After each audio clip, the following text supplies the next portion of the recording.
ને માતાજી slide visible છે ને? હા પ્રભુજી.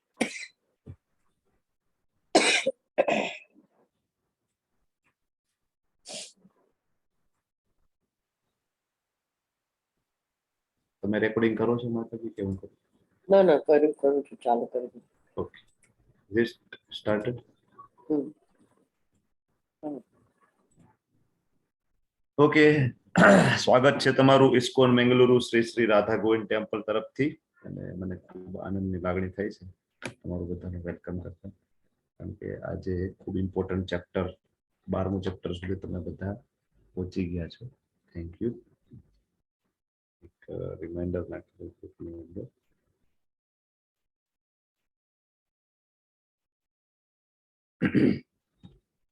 શ્રી શ્રી રાધા ગોવિંદજીના ચરણોમાં આપણે વંદન કરીએ.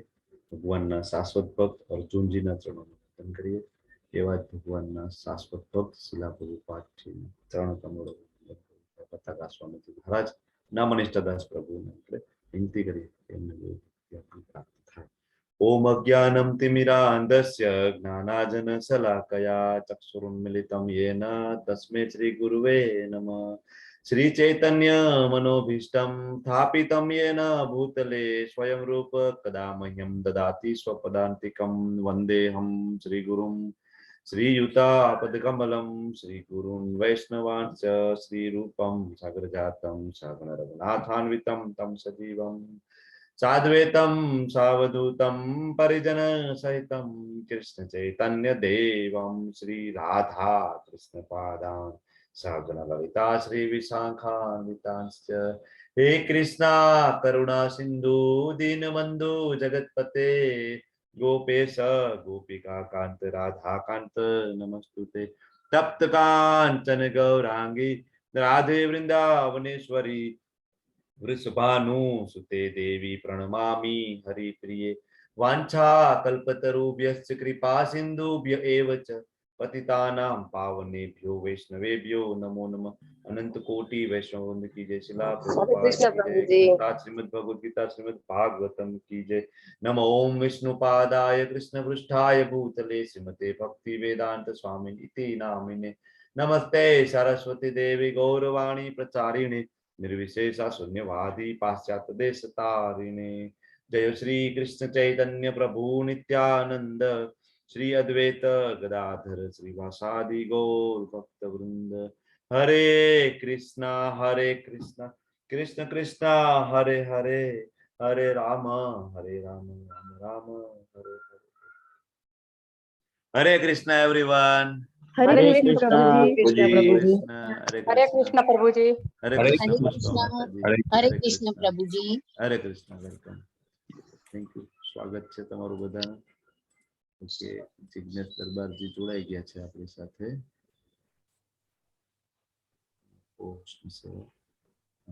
યસ, અમરીશ પટેલ પ્રભુ પણ જોડાઈ ગયા છે.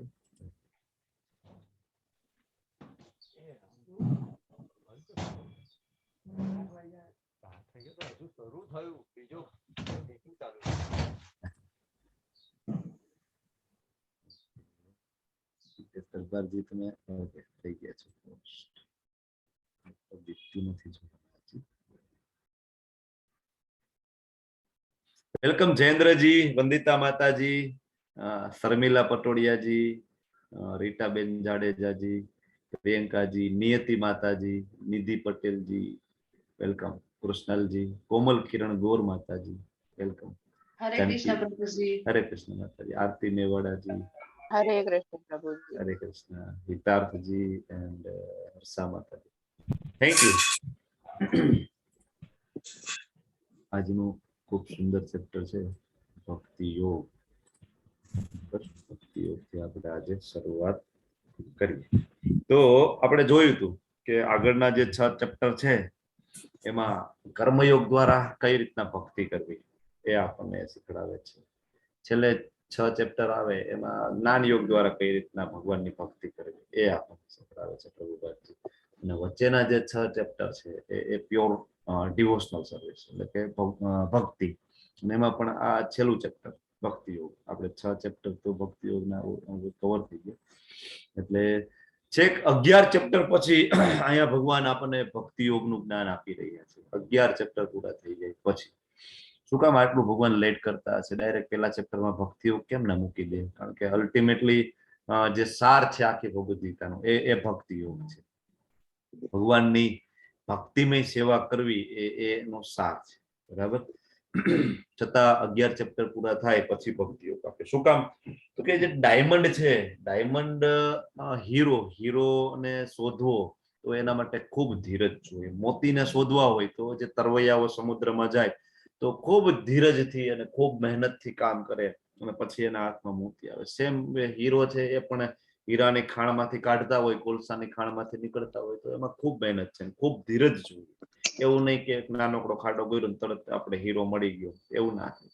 ખૂબ મહેનત લાગે. ઘણી વખત તો સફળતા મળે પણ. સેમ વે ભક્તિ યોગ છે, અનન્ય ભક્તિ યોગ જે છે એ આપણને 11મા ચેપ્ટર પછી આપે. શું કામ બધાને ભગવાન ભક્તિ યોગ નહીં આપતા હોય? વાય?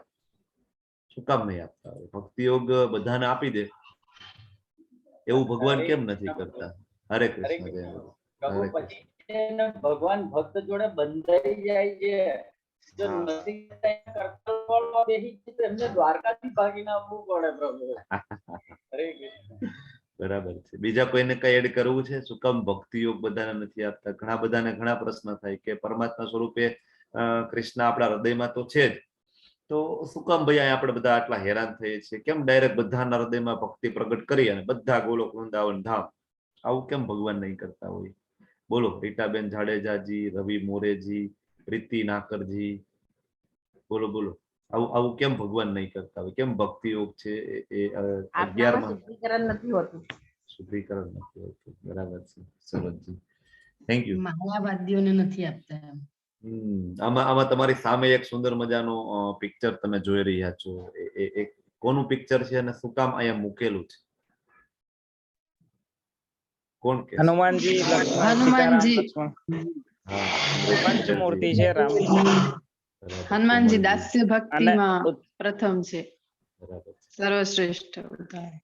બરાબર છે. અનન્ય ભક્તિનું એક્ઝામ્પલ માટે મૂકેલું છે. જો સૌથી બેસ્ટ ભક્તિનું એક્ઝામ્પલ છે એ હનુમાનજી, દાસ્ય ભાવ. લક્ષ્મણજી તો છે જ, બાકી ભરત શત્રુઘ્ન પણ ભગવાનની ખૂબ સેવા કરે, ખૂબ ભક્તિ કરે. એમાં સીતા માતાજી પણ ખૂબ ભક્તિ કરે. ભક્તિ યોગનું એક્ઝામ્પલ છે. પ્રભુ શ્રીરામની બધા ભક્તિ કરે. બધાનો અલગ અલગ ભાવ છે પણ બધા ખૂબ અનન્ય ભક્તિ છે શ્રીરામ પ્રત્યે. એટલે અહીંયા આ ફોટો મૂકેલો છે. આગળ વધીએ. હવે પેલા શ્લોકની અંદર જ અર્જુનજી પૂછે છે જે આપણે બધાને પ્રશ્ન હોય. આપણે સમાજમાં પણ ઘણા બધા સંતો મહંતો ને સાંભળતા હોય, ઘણા બધા સ્ટેજ ઉપર ચડીને બોલતા હોય ભગવાન તો નિરાકાર છે, ભગવાન તો નિર્ગુણ છે, ભગવાનનું કોઈ સ્વરૂપ નથી. તો આપણને બધાને પણ પ્રશ્ન થાય ઘણી વાર કે ભાઈ નિરાકારની પૂજા કરવી જોઈએ કે મૂર્તિ મતલબ વિગ્રહની પૂજા કરવી જોઈએ, મતલબ ભગવાનનું જે સાકાર રૂપ છે એની પૂજા કરવી જોઈએ, જે દ્વિભુજ શ્યામ સુંદર મુરલી મનોહર સ્વરૂપ છે એની પૂજા કરવી જોઈએ? કોની કરવી જોઈએ? કોની ભક્તિ કોની કરવી જોઈએ? આપણને પણ પ્રશ્ન થાય ને. એટલે એ જ પ્રશ્ન છે એ અર્જુનજી અહીં લે છે. શું કે છે અર્જુનજી?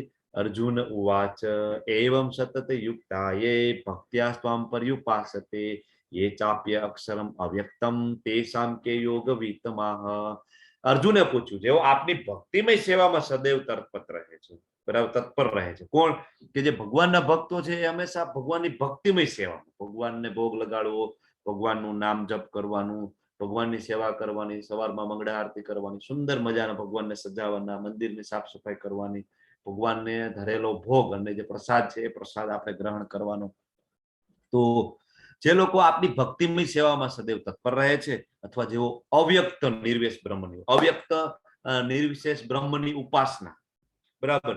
તો આપણે સેકન્ડ ચેપ્ટરની અંદર આપણે જોયું હતું કે ભગવાનને સાક્ષાત્કાર કરવાના 3 સ્ટેજ છે. એ મને કોઈ નવા પાર્ટિસિપન્ટ કહેશે મને કે ભગવાનનો સાક્ષાત્કાર કરવાના જે 3 સ્ટેજ છે? એટલે તમારો એ કન્સેપ્ટ ક્લિયર છે કે નહીં? અહીંયા જો અર્જુનજીનો પ્રશ્ન જ એવો છે કે ભાઈ ભક્તિમય સેવામાં તત્પર રહે એ શ્રેષ્ઠ છે ભગવાન, કે તમારી નિર્વિશેષ બ્રહ્મની ઉપાસના કરે છે? આ બેમાંથી કોણ વધારે પૂર્ણ, કોણ ભગવાન શ્રેષ્ઠ કોણ છે? કૃષ્ણ, તમે મને સમજાવો. તો રિપીટર છે ને બધાને ખ્યાલ છે, કારણ કે હવે એમના તો કન્સેપ્ટ ક્લિયર હોવાના, બરાબર છે. પણ જે નવા છે, ગોલ્ડીભાઈ સોની, હિરલ પાઠકજી, ખુશ્બુ યાજ્ઞિકજી પણ રિપીટર છે. આમાં ઘણા બધા રિપીટર છે આ બેચ ની અંદર. પ્રભુજી કૃષ્ણ, પ્રભુજી. ભાગવતમમાં હમણાં જ આ ક્લિયર કર્યું બ્રહ્મ, 3-4 ઉદાહરણ આપીને. બરાબર, બોલો બોલો બોલો. બ્રહ્મ, ચલો, પરમાત્મા અને ભગવાન. પરમાત્મા અને ભગવાન. ભગવાન. યસ, બરાબર છે. હિરલજી, સ્મિતાજી, બોલો. કોમલજી બોલો, ભાગવતમાં શું સમજાવું? મને પણ થોડું સમજાવો. પર્વત એક પર્વત હોય છે તો એ પર્વતને આપણે બ્રહ્મ કહી શકીએ અને પર્વત ઉપર પછી જે ગ્રીનહરી છે એને આપણે પરમાત્મા કહી શકીએ અને ત્યાં જઈને જે એક પક્ષી બેઠું છે એને આપણે શ્રી કૃષ્ણ કહી શકીએ, ભગવાન. ભગવાન. ઓકે, પછી બીજું શું સમજ્યા? જયેન્દ્રજી બોલો, જિજ્ઞેશ દરબારજી બોલો. હરે કૃષ્ણ પ્રભુ. હરે કૃષ્ણ. આપણે સૂર્યને અને એના પ્રકાશની જોડે આપણે સરખામણી કરી શકીએ છીએ. સૂર્યમાંથી જે પ્રકાશ આવે છે એને આપણે બ્રહ્મ જોડે સરખાવી શકીએ છીએ. બરાબર. અને જે સૂર્યની સપાટી છે એને આપણે પરમાત્મા તરીકે અને સૂર્ય ગ્રહ છે એને આપણે ભગવાન તરીકે સરખાવી શકીએ છીએ. બરાબર. અરે બોલો. અમરીશ પટેલજી, જિજ્ઞેશ દરબારજી, તમે ભાગવતમના ક્લાસ એટેન્ડ કરો છો તો તમે કઈ પ્રકાશ પાડવા માંગો છો આની અંદર હજી વધારે? એટલે 3 જે સ્ટેજ બતાવે એ તો બરાબર જ છે.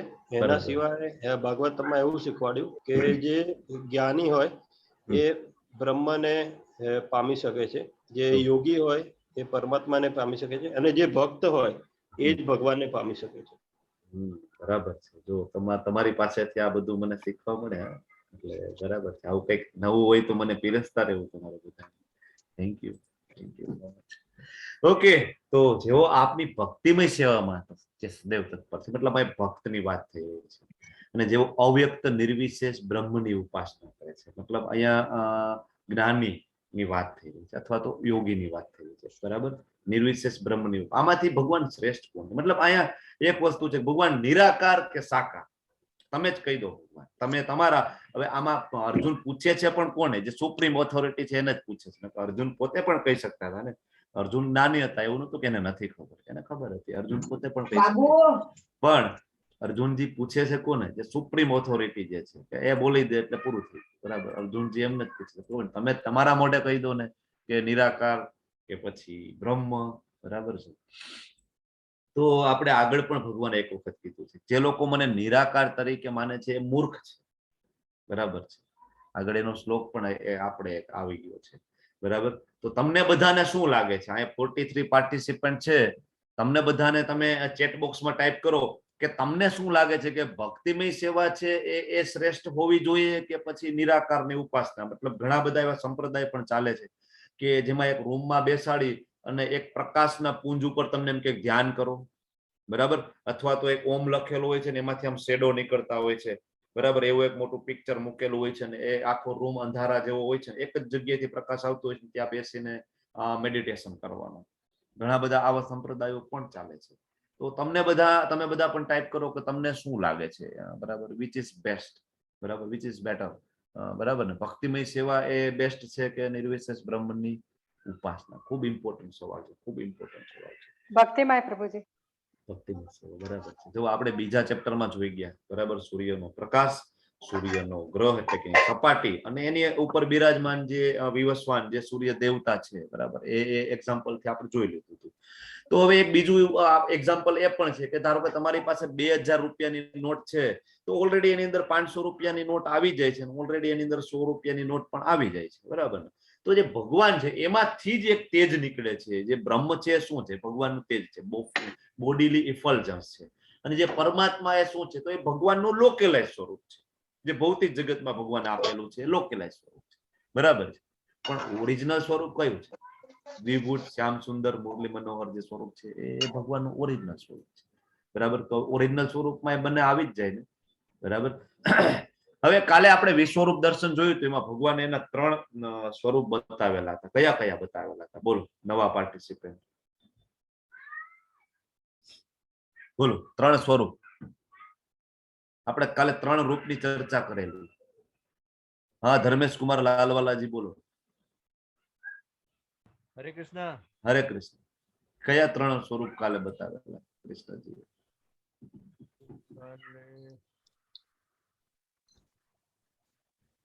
હરે કૃષ્ણ પ્રભુજી. હરે કૃષ્ણ. ગાયત્રી વિભૂત, મંત્ર. ચતુર્ભુજ અને વિશ્વરૂપ દર્શન. હા, વિભૂત, ચતુર્ભુજ અને વિશ્વરૂપ. અને એમાંથી બેસ્ટ કયું ભગવાને છેલ્લે કીધું આપણને? વિશ્વરૂપ. વિભુજ, વિશ્વરૂપ બેસ્ટ નહીં? વિશ્વરૂપ નહીં? એટલું મોટું વિશ્વરૂપ વિશ્વરૂપ. બતાવ્યું કે નહીં? વિભુજ. પણ ડરી ગયા વિભૂતમાં હતા. તો કૃષ્ણ હતા જ ને એમની સાથે ઓલરેડી, અર્જુન સાથે. છતાં એના માટે દેવો પણ લાલાયિત રહે છે એ દર્શન માટે તો. હા, ભગવાન પોતે કહે છે છેલ્લે, બરાબર ને? જો હોય એ બંને શ્લોક આપણે રિપીટ કરીએ છીએ. શું કે છે અર્જુન? શું કે છે કૃષ્ણ? કે હે અર્જુન, કેવળ અનન્ય ભક્તિ દ્વારા જ મને મૂળ એ રૂપમાં સમજી શકાય છે. મૂળ એ રૂપ એટલે કયું? ભગવાનનું દ્વિભુજ શ્યામ સુંદર મુરલી મનોહર જે રૂપ છે એ રૂપમાં સમજી શકાય છે. જે રૂપમાં હું તારી સામે ઉભો છું. જો તમારી સામે અત્યારે કૃષ્ણજીનો ફોટો છે, કેટલા સુંદર લાગે છે, કેટલા સુંદર લાગે છે. હે, આપણે આમની ઉપાસના કરીએ છીએ, બરાબર? ભગવાનના આ સ્વરૂપની, જે વૃંદાવનમાં ભગવાન જે કહેવાય ને કે ગ્વાલ તરીકે જે છે, ગોવાળિયા તરીકે જે ભગવાન છે, આપણે એમની ઉપાસના કરીએ છીએ. તો ભગવાન કહે છે કે મૂળ રૂપમાં સમજી શકાય છે ખાલી અનન્ય ભક્તિ દ્વારા, અને એ જ વિધિથી મારું પ્રત્યક્ષ દર્શન પણ કરી શકાય છે. તો ભગવાન આપણને પણ કહે છે કે આ જ રીતે તમે મારું પ્રત્યક્ષ દર્શન કરી શકશો. હું તમારી સામે પ્રગટ થઈશ, ખાલી તમે એની શુદ્ધતા કેળવો. ભગવાન કહે છે કે મારું પ્રત્યક્ષ દર્શન શક્ય છે. એવું નથી કે કોઈ મારું દર્શન કરી જ નથી શકતા. કેવળ આ જ રીતે તું મારા વિશેના જ્ઞાનના રહસ્યોને પામી શકીશ. જો સાક્ષાત્કાર પણ થશે, ભગવાન આપણી સામે પણ આવશે, એમના જ્ઞાનનું રહસ્ય પણ બધું આપણને આપશે. પણ કઈ રીતના? એનો એક જ રસ્તો છે, અનન્ય ભક્તિ. ભક્ત્યા ત્વ અનન્ય શક્ય. ખાલી એક જ ઓપ્શન છે, બીજો કોઈ રસ્તો નથી, બીજો કોઈ રસ્તો નથી. એટલે અર્જુને પકડી લીધું અહીંયા કે ભગવાન તમે 11મા ચેપ્ટરના છેલ્લે એમ કીધું હતું કે ભાઈ અનન્ય ભક્તિ દ્વારા તમારો સાક્ષાત્કાર થાય. તો હવે અનન્ય ભક્તિ કેવી હોય ને એ અમને સમજાવો. એટલે આ આખું 12મું ચેપ્ટર છે એ ભક્તિઓ કઈથી એમની સાથે કનેક્ટ કર્યું, બરાબર? હવે બીજો શ્લોક આપણે જોયો તો 11મા ચેપ્ટરનો. શું કે છે એમાં? કે હે પ્રિય અર્જુન, જે વ્યક્તિ સકામ કર્મ, એટલે કે અહીંયા કર્મયોગની વાત થઈ રહી છે. આપણે કાલે પણ આ શ્લોક જોઈ લીધું. તો કર્મયોગ, બરાબર? અને મનોધર્મના કલ્મશો, એટલે ખૂબ જ્ઞાન મેળવી લે, વેદો પુરાણો વાંચી લે, પછી મગજમાં ઘણી બધી શંકા કુશંકા હોય કે ભગવાન બ્રહ્મ જ છે, નિરાકાર છે, કે પરમાત્મા છે, કે શું છે, ઓરિજિનલી શું? તો આ બધા મનોધર્મના જે કલ્મશોથી મુક્ત થઈ ભગવાન કહે છે મારી શુદ્ધ ભક્તિમાં તત્પર રહે. મારી મતલબ કૃષ્ણની ને, કૃષ્ણ બોલે છે અત્યારે, બરાબર? તો કે મારી શુદ્ધ ભક્તિમાં તત્પર રહે છે, જે ફક્ત મારા માટે જ કર્મ કરે છે, જે મને જ જીવનનું લક્ષ્ય માને છે કે ભાઈ મારો ગોલ કૃષ્ણ છે, જે જીવ માત્ર પ્રતિ મૈત્રીભાવ રાખે છે, નિશ્ચિત મને પ્રાપ્ત છે. અનન્ય ભક્તિ હોય તો આ શક્ય બને છે. હવે આ સમજવા માટે એક આપણી પાસે અદ્ભુત ઉદાહરણ છે. અદ્ભુત, બરાબર? જો તમારી સામે બે બાળકો છે, ગર્ભની અંદર બે ટ્વિન્સ જોડિયા બાળકો હોય એની અહીંયા કલ્પના કરેલી છે.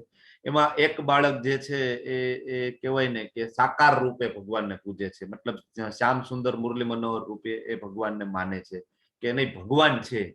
અને બીજો એક બાળક છે એ એવું માને છે કે ભગવાન જેવી કોઈ વસ્તુ નથી, નાસ્તિક છે, બરાબર? એટલે અહીંયા આસ્તિક અને નાસ્તિકની ચર્ચા થઈ રહી છે, સાકાર અને નિરાકારની ચર્ચા થઈ રહી છે. અને આવી ચર્ચા તમને રોજબરોજ જોવા મળશે, રોજબરોજ, બરાબર? સમાજની અંદર તમે ભક્તિમાં આવશો એટલે આવી ચર્ચાઓ તમારી સાથે રોજ થશે. તો હવે એમાં જે સાકારની પૂજા કરે, જે ભગવાનનો ભક્ત છે, એ શું કે છે કે હું જન્મવાની રાહ જોઈ શકતો નથી અને આપણે આપણી માતાને મળવું છે.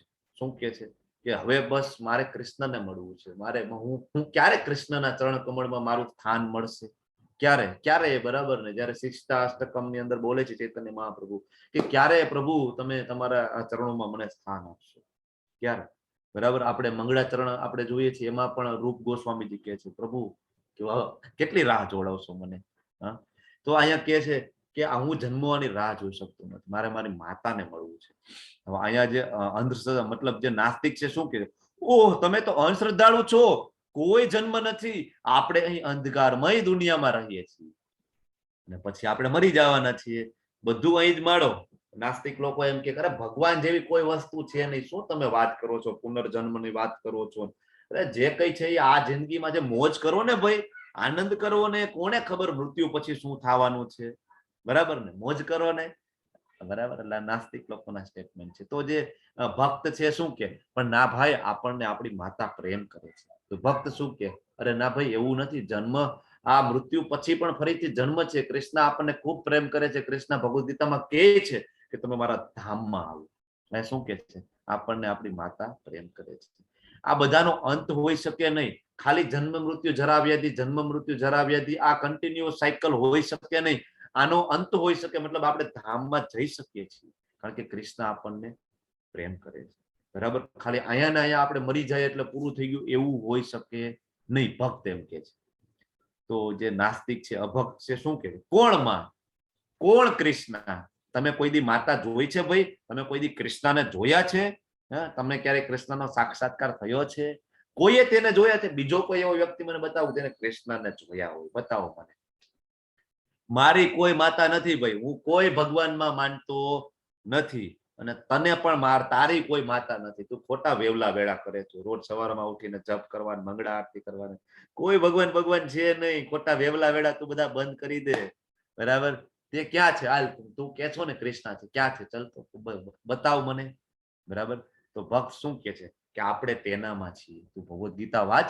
ભગવદ્ ગીતામાં કે છે ભગવાન 10મા અધ્યાયમાં બધી વિભૂતિઓનું વર્ણન કરે છે. 7મા ચેપ્ટરમાં ભગવાન એની પરાશક્તિ અપરાશક્તિનું વર્ણન કરે છે. તો ભગવાન કે છે કે પરમાત્મા સ્વરૂપે હું તમારા હૃદયમાં બિરાજું છું, અને આખું બ્રહ્માંડ પણ મેં બનાવેલું છે. મતલબ આપણે એનામાં રહીએ છીએ. કૃષ્ણ કે છે બરાબર કે આપણે મહાવિષ્ણુમાંથી આવીએ છીએ, આપણે મહાવિષ્ણુમાંથી આવીએ છીએ, એમાં જ આપણે પાછા સમાઈ જઈએ છીએ. મતલબ આપણે તેનામાં છીએ. તો હવે અભક્ત શું કે, હું ક્યાંય કોઈને જોતો નથી ભાઈ, મને કઈ દેખાતું નથી આમાં. તો બરાબર ખોટું તું તાર્કિક રીતે તું એમને સાબિત કરી શકે? તમે ભાઈ સાબિત કરી શકો કે તમે મહાવિષ્ણુમાંથી આવેલા છો? તમે કઈ રીતના સાબિત કરી શકો છો? બરાબર. શાસ્ત્રોમાં લખે છે. બરાબર. આચાર્યો કહે છે. તું કેવી રીતે તું વિચારે છે કે આપણે અત્યારે અંદર જીવીએ છીએ, ગર્ભની અંદર બે બાળક વાત કરી રહ્યા છે, તો બાળક કે છે તને શું લાગે છે આપણે જીવીએ છીએ? બરાબર. આપણી અત્યારે સંભાળ કોણ લે છે? આપણી જરૂરિયાતો કોણ પૂરી પાડે છે? તો ભક્ત પણ એમ કે તમને શું લાગે છે? અહીંયા જે કઈ હવા મળે છે, પાણી મળી રહ્યું છે, સૂર્ય એની ધરીમાં રેગ્યુલર ફરી રહ્યા છે, ચંદ્ર એની ગતિમાં રેગ્યુલર ફરે છે, તને શું લાગે છે આ બધું ઓટોમેટિક છે? આપણી સાળ સંભાળ લેવા માટે કૃષ્ણજીએ કેવા અલગ અલગ પ્રકારની વનસ્પતિઓ, બરાબર, અલગ અલગ પ્રકારના ફ્રૂટ, બધામાં અલગ અલગ ટેસ્ટ આપણા માટે મૂકેલો છે. તો તને શું લાગે છે આ બધું ઓટોમેટિક છે ભાઈ? સમુદ્ર કિનારે નારિયેળી ઉગે છે, સમુદ્રથી કેટલી બધી દૂર, અને એકદમ ત્યાં આજુબાજુમાં ખારું પાણી, એના તળમાં પણ ખારું પાણી, છતાં એ નારિયેળી 30 ફૂટ 40 ફૂટ ઉપર જઈ અને નારિયેળ બને, એની અંદર મીઠું પાણી કૃષ્ણજી આપણને આપે છે. તને શું લાગે છે આ બધી સંભાળ કોણ રાખે છે? તને શું લાગે આ બધું ઓટોમેટિક થઈ રહ્યું છે? એક જ જમીનની અંદર ઉગતા, ધારો કે આંબો છે, એમાં કેરી ઉગે છે, ચીકુડીમાં ચીકુ ઉગે છે, અને બંનેમાં ટેસ્ટ જુદો જુદો છે. બરાબર. આપણા માટે ભગવાન આ બધું બનાવી રહે. તને શું લાગે છે? તને શું લાગે આ બધું ઓટોમેટિક થઈ રહ્યું છે? બરાબર.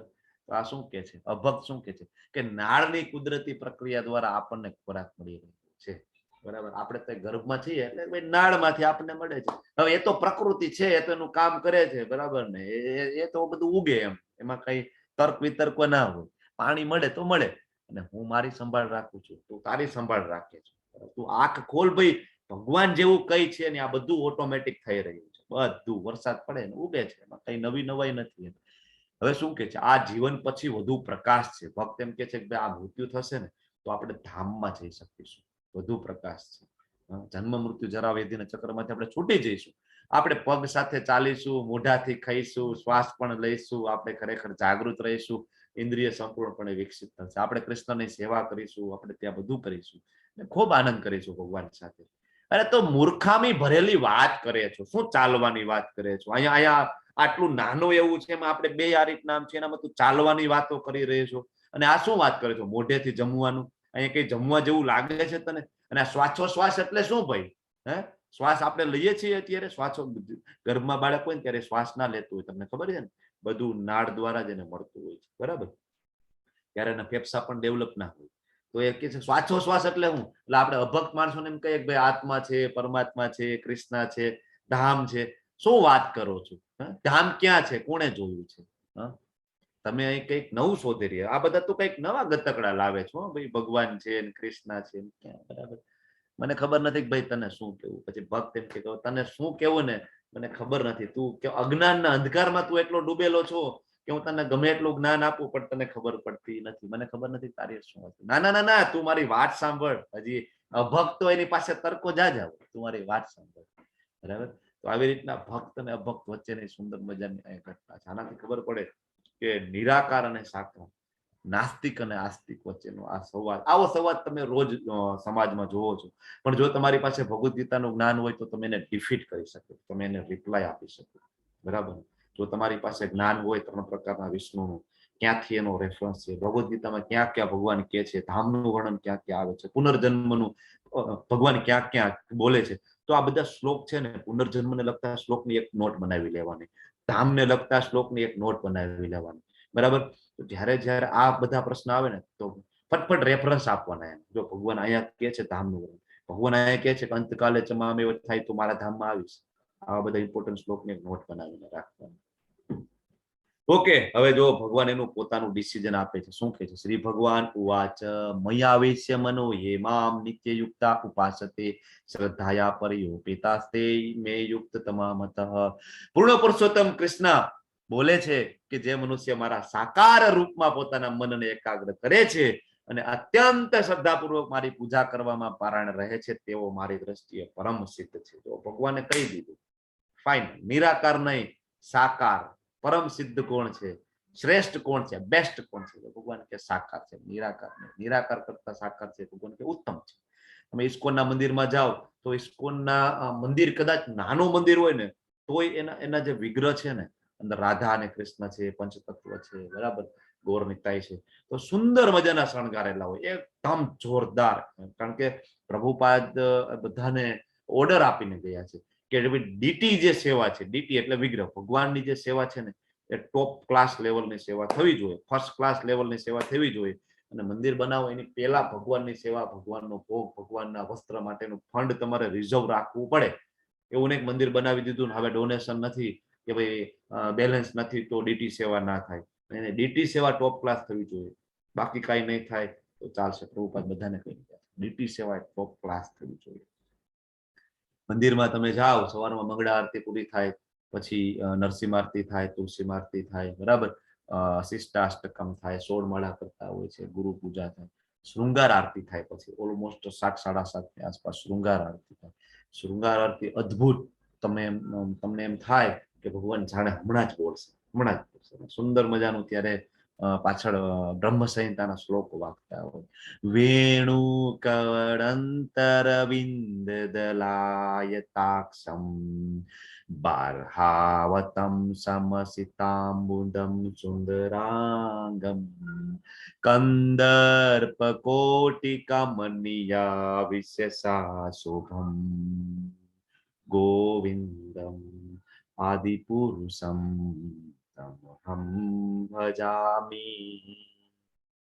અંગાની યસ્યા સકલેન્દ્રિયવૃત્તિયંતિ પશ્યન્તિ પાન્તિ કલ્યન્તિ ચિરં જગન્તિ આનંદા ચિન્મયા સદુજ્જ્વલા વિગ્રહાસ્યા ગોવિંદમ આદિપુરુષમ તમહં ભજામિ. યુટ્યુબમાં તમને આ શૃંગાર આરતી મળશે. યમુના દેવી દાસી કરીને ભગવાનના એક ભક્ત હતા, એમને આ ગાયેલું છે, સુંદર મજાનું, બરાબર. તો એ છે ને પ્રભુપાદને મોકલાવે છે, પણ એ બહુ મોડું પ્રભુપાદ સુધી આ રેકોર્ડિંગ પહોંચે છે. એક દિવસ પ્રભુપાદે સાંભળે છે અને પ્રભુપાદની આંખોમાંથી આંસુ આવવા માંડે છે. એટલું સુંદર.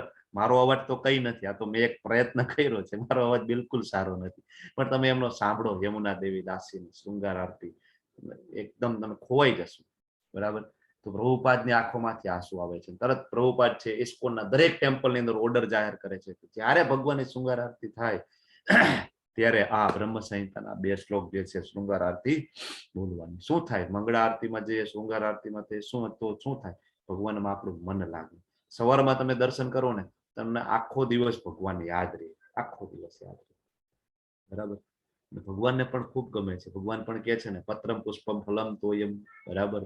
ખાલી ભગવાન તો આટલામાં સંતુષ્ટ છે તો તમે બધા શું કામ ના કરો, બરાબર. ભગવાન પોતે કહે છે, તમને ભગવાનમાં ખરેખર શ્રદ્ધા હોય, ભગવદ ગીતાને તમે પ્રેક્ટિકલ લાઈફમાં ઉતારવા માંગતા હોય તો તમારે જરૂરથી ભોગ ધરવો જોઈએ, જપ કરવો જોઈએ. જો ખાલી ભગવદ્ ગીતા વાંચવાથી ભગવદ્ ગીતાનું જ્ઞાન મળશે નહીં, ખાલી ક્લાસ એટેન્ડ કરવાથી ભગવદ્ ગીતાનું જ્ઞાન નહીં મળે. 10મા અધ્યાયમાં ભગવાને કીધું છે, બરાબર, કે જે લોકો પ્રીતિપૂર્વક મને ભજે છે, બરાબર, તો ભગવાન એમ કે છે કે હું એને દદામી બુદ્ધિ યોગ, મતલબ હું એને બુદ્ધિ યોગ આપું છું. કેવો બુદ્ધિ યોગ આપું છું ભગવાન કે, તો કે એ મારી પાસે આવી શકે છે, ધામમાં ફરીથી આવી શકે છે, એના બધા દુઃખો નષ્ટ થાય છે. તો એ કઈ રીતના થશે? તો પ્રીતિપૂર્વક ભગવાનની પ્રેમપૂર્વક ભક્તિમય સેવા કરવાથી જ એ શક્ય છે. બીજો કોઈ ઓપ્શન નથી. કોઈ માણસ એમ કે ભાઈ હું પીએચડી છું, હું ડોક્ટર છું, એન્જિનિયર છું, ને ભગવદ્ ગીતા જાતે વાંચી લઉં તો એ જ્ઞાન એમાંથી મળશે જ નહીં. ભગવદ્ ગીતા સિક્રેટ છે, ગુહ્ય જ્ઞાન છે, બધા માટે નથી. ઇવન તમે વાંચી લો, રીડિંગ કરી લો તો પણ તમને ના મળે, સિક્રેટ છે. ભગવાન શું કે છે? પરંતુ જે લોકો આપણી ઇન્દ્રિયોને વશ કરીને તથા સૌ પ્રત્યે સંભાવ રાખીને પરમ સત્યની નિરાકાર કલ્પનાની અંતર્ગત જે અવ્યક્તની પૂર્ણ રીતે પૂજા કરે છે, અહીંયા જે નિરાકારની જે ઉપાસના કરે છે ભગવાન એના વિશે હજી આગળ કહે છે, બરાબર, કે સંભાવ રાખીને પરમ સત્યની નિરાકાર કલ્પનાથી અંતર્ગત અવ્યક્તની પૂર્ણ રીતે પૂજા, જે ઇન્દ્રિયોની અનુભૂતિથી પરે છે. જો ઇન્દ્રિયોની અનુભૂતિથી બ્રહ્મની ઉપાસના કરવી, ભગવાન પોતે કહે છે કે એ કલ્પનાની બહારની વસ્તુ છે, સર્વવ્યાપી છે, અકલ્પનીય છે, અપરિવર્તનશીલ છે, અચલ છે, ધ્રુવ છે, સર્વના કલ્યાણમાં પરોવેલા રહીને અંતે મને પ્રાપ્ત કરે છે. અને બધાને પ્રશ્ન થાય, તમને આગળ તો ભગવાને એમ કીધું કે ભાઈ નિરાકાર ને સાકારમાં સાકાર છે શ્રેષ્ઠ છે, અને ભગવાન ફરીથી આગળના શ્લોકમાં એમ કહી દે છે કે નિરાકાર વાળે મને પ્રાપ્ત કરે છે. તો કોઈ ફરક શું છે? નિરાકાર વાળે ભગવાનને પ્રાપ્ત કરે છે, ગુફામાં જઈ અને તપ કરે છે તો ભગવાન કહે છે કે નિરાકાર વાળે મને પ્રાપ્ત કરે છે, ભક્તિમય સેવા વાળે મને પ્રાપ્ત કરે છે. તો રોજ ભક્તિમય સેવા કરવાની, રોજ સવારે 3:30 વાગે ઉઠવાનું, મંગળા આરતી કરવાની, એકાદશીનો ઉપવાસ કરવાના, 16 માળા, આના કરતા તો કેવાય હિમાલયમાં જઈ અને ગુફામાં બેસી જાય ને. ભગવાન પોતે જ કહે છે અહીંયા ભાઈ કે ભાઈ નિરાકાર વાળા મને પ્રાપ્ત કરી લેશે, બ્રહ્મની ઉપાસના કરે છે એ લોકો પણ મને પ્રાપ્ત કરે છે. તો નિરાકાર વાળા ભગવાનને પ્રાપ્ત નહીં કરે એવું નથી. રસ્તા અલગ અલગ ઘણા બધા છે. આપણે આગળના 6થા ચેપ્ટરમાં પણ રસ્તા જોઈએ, બરાબર, પણ નિરાકાર વાળા ભગવાનને પ્રાપ્ત કરે, ભક્તિમય સેવા વાળા પણ ભગવાનને પ્રાપ્ત કરે, પણ કઈ રીતના? હવે ભગવાન આગળ છે એનો ખુલાસો કરે છે. જો નિરાકાર વાળા કઈ રીતના પ્રાપ્ત કરે છે એ જુઓ તમે. શું કે છે ભગવાન? ક્લેશો અધિકતર તેસામ અવ્યક્તમ આસક્ત ચેતસામ અવ્યક્તા હિ ગતિર દુઃખમ દેહમ વદભીર વાપ્યતે. કે જે મનુષ્યો ના મન પરમેશ્વરનું અવ્યક્ત, એટલે કે ભગવાનનું જે બોડીલી ઇફલ્જન્સ છે, બરાબર, એની અંદર, એક જ મિનિટ, એક કોલ છે હું લઈ લઉં છું.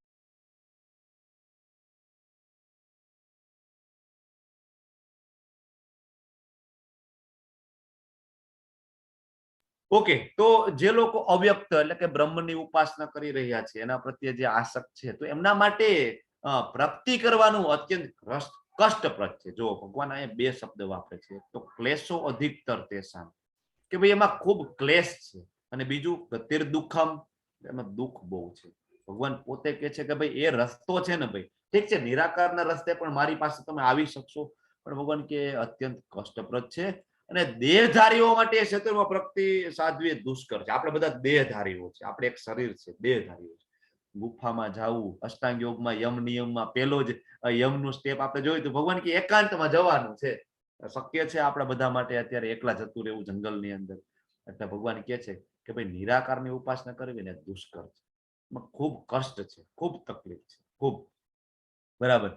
આપણે ક્યાંક જવું હોય અને 2 રસ્તા હોય તો આપણે જીપીએસ માં સર્ચ કરીએ કે ભાઈ 6 લેન 4 લેન વાળો રસ્તો કયો છે, બરાબર, આપણે આમ ઝૂમ કરીને 2 વખત જોઈ લઈએ, બરાબર. અહીંથી વૃંદાવન જવું છે તો ભાઈ 2 રસ્તા છે, બરાબર. એક છે ખાડા ખોબડા વાળો રસ્તો છે અને સિંગલ ટ્રેક છે, ગામડામાંથી જવાય છે, અને બીજો રસ્તો એક એવો છે કે જે 6 ટ્રેક છે, બરાબર. આ આરામથી તમે કહેવાય કાર છે એ 120 140 ચલાવીને તમે પહોંચો આરામથી. તો ભગવાન એમ કે છે ભાઈ 2 રસ્તા છે, ખાડા ખબડા વાળો એક રસ્તો છે, અને એક છે એ કહેવાય 6 લેન છે, બરાબર, બરાબર, અથવા તો એક પગથિયા છે અને એક લિફ્ટ છે. બોલો કયું પસંદ કરશો? તો ભગવાન પોતે કહે છે પગથિયા વાળું છે ને એમાં ભાઈ પગ દુખી જશે, એમાં તકલીફ થશે, ઉપર ચડતા ચડતા તું થાકી જઈશ ભાઈ, એના કરતા ભક્તિમય સેવા કર ને, બહુ ઇઝીલી તું મારી પાસે પહોંચી જઈશ. એટલે ભગવાન અહીંયા એકદમ ક્લિયર કહે છે, નીટ એન્ડ, બરાબર. ભગવાન પોતાનો ઓપિનિયન આપી દે છે ભાઈ નિરાકારની ઉપાસના કરવી કે નહીં, બરાબર. જો શું કામ નિરાકારની પૂજા છે એ અઘરી છે અથવા દુષ્કર છે? બીજું કારણ એ પણ છે કે જો તમે નિરાકારની ઉપાસના આપણે કરીએ તો આપણે ભોગ કોને લગાડીએ?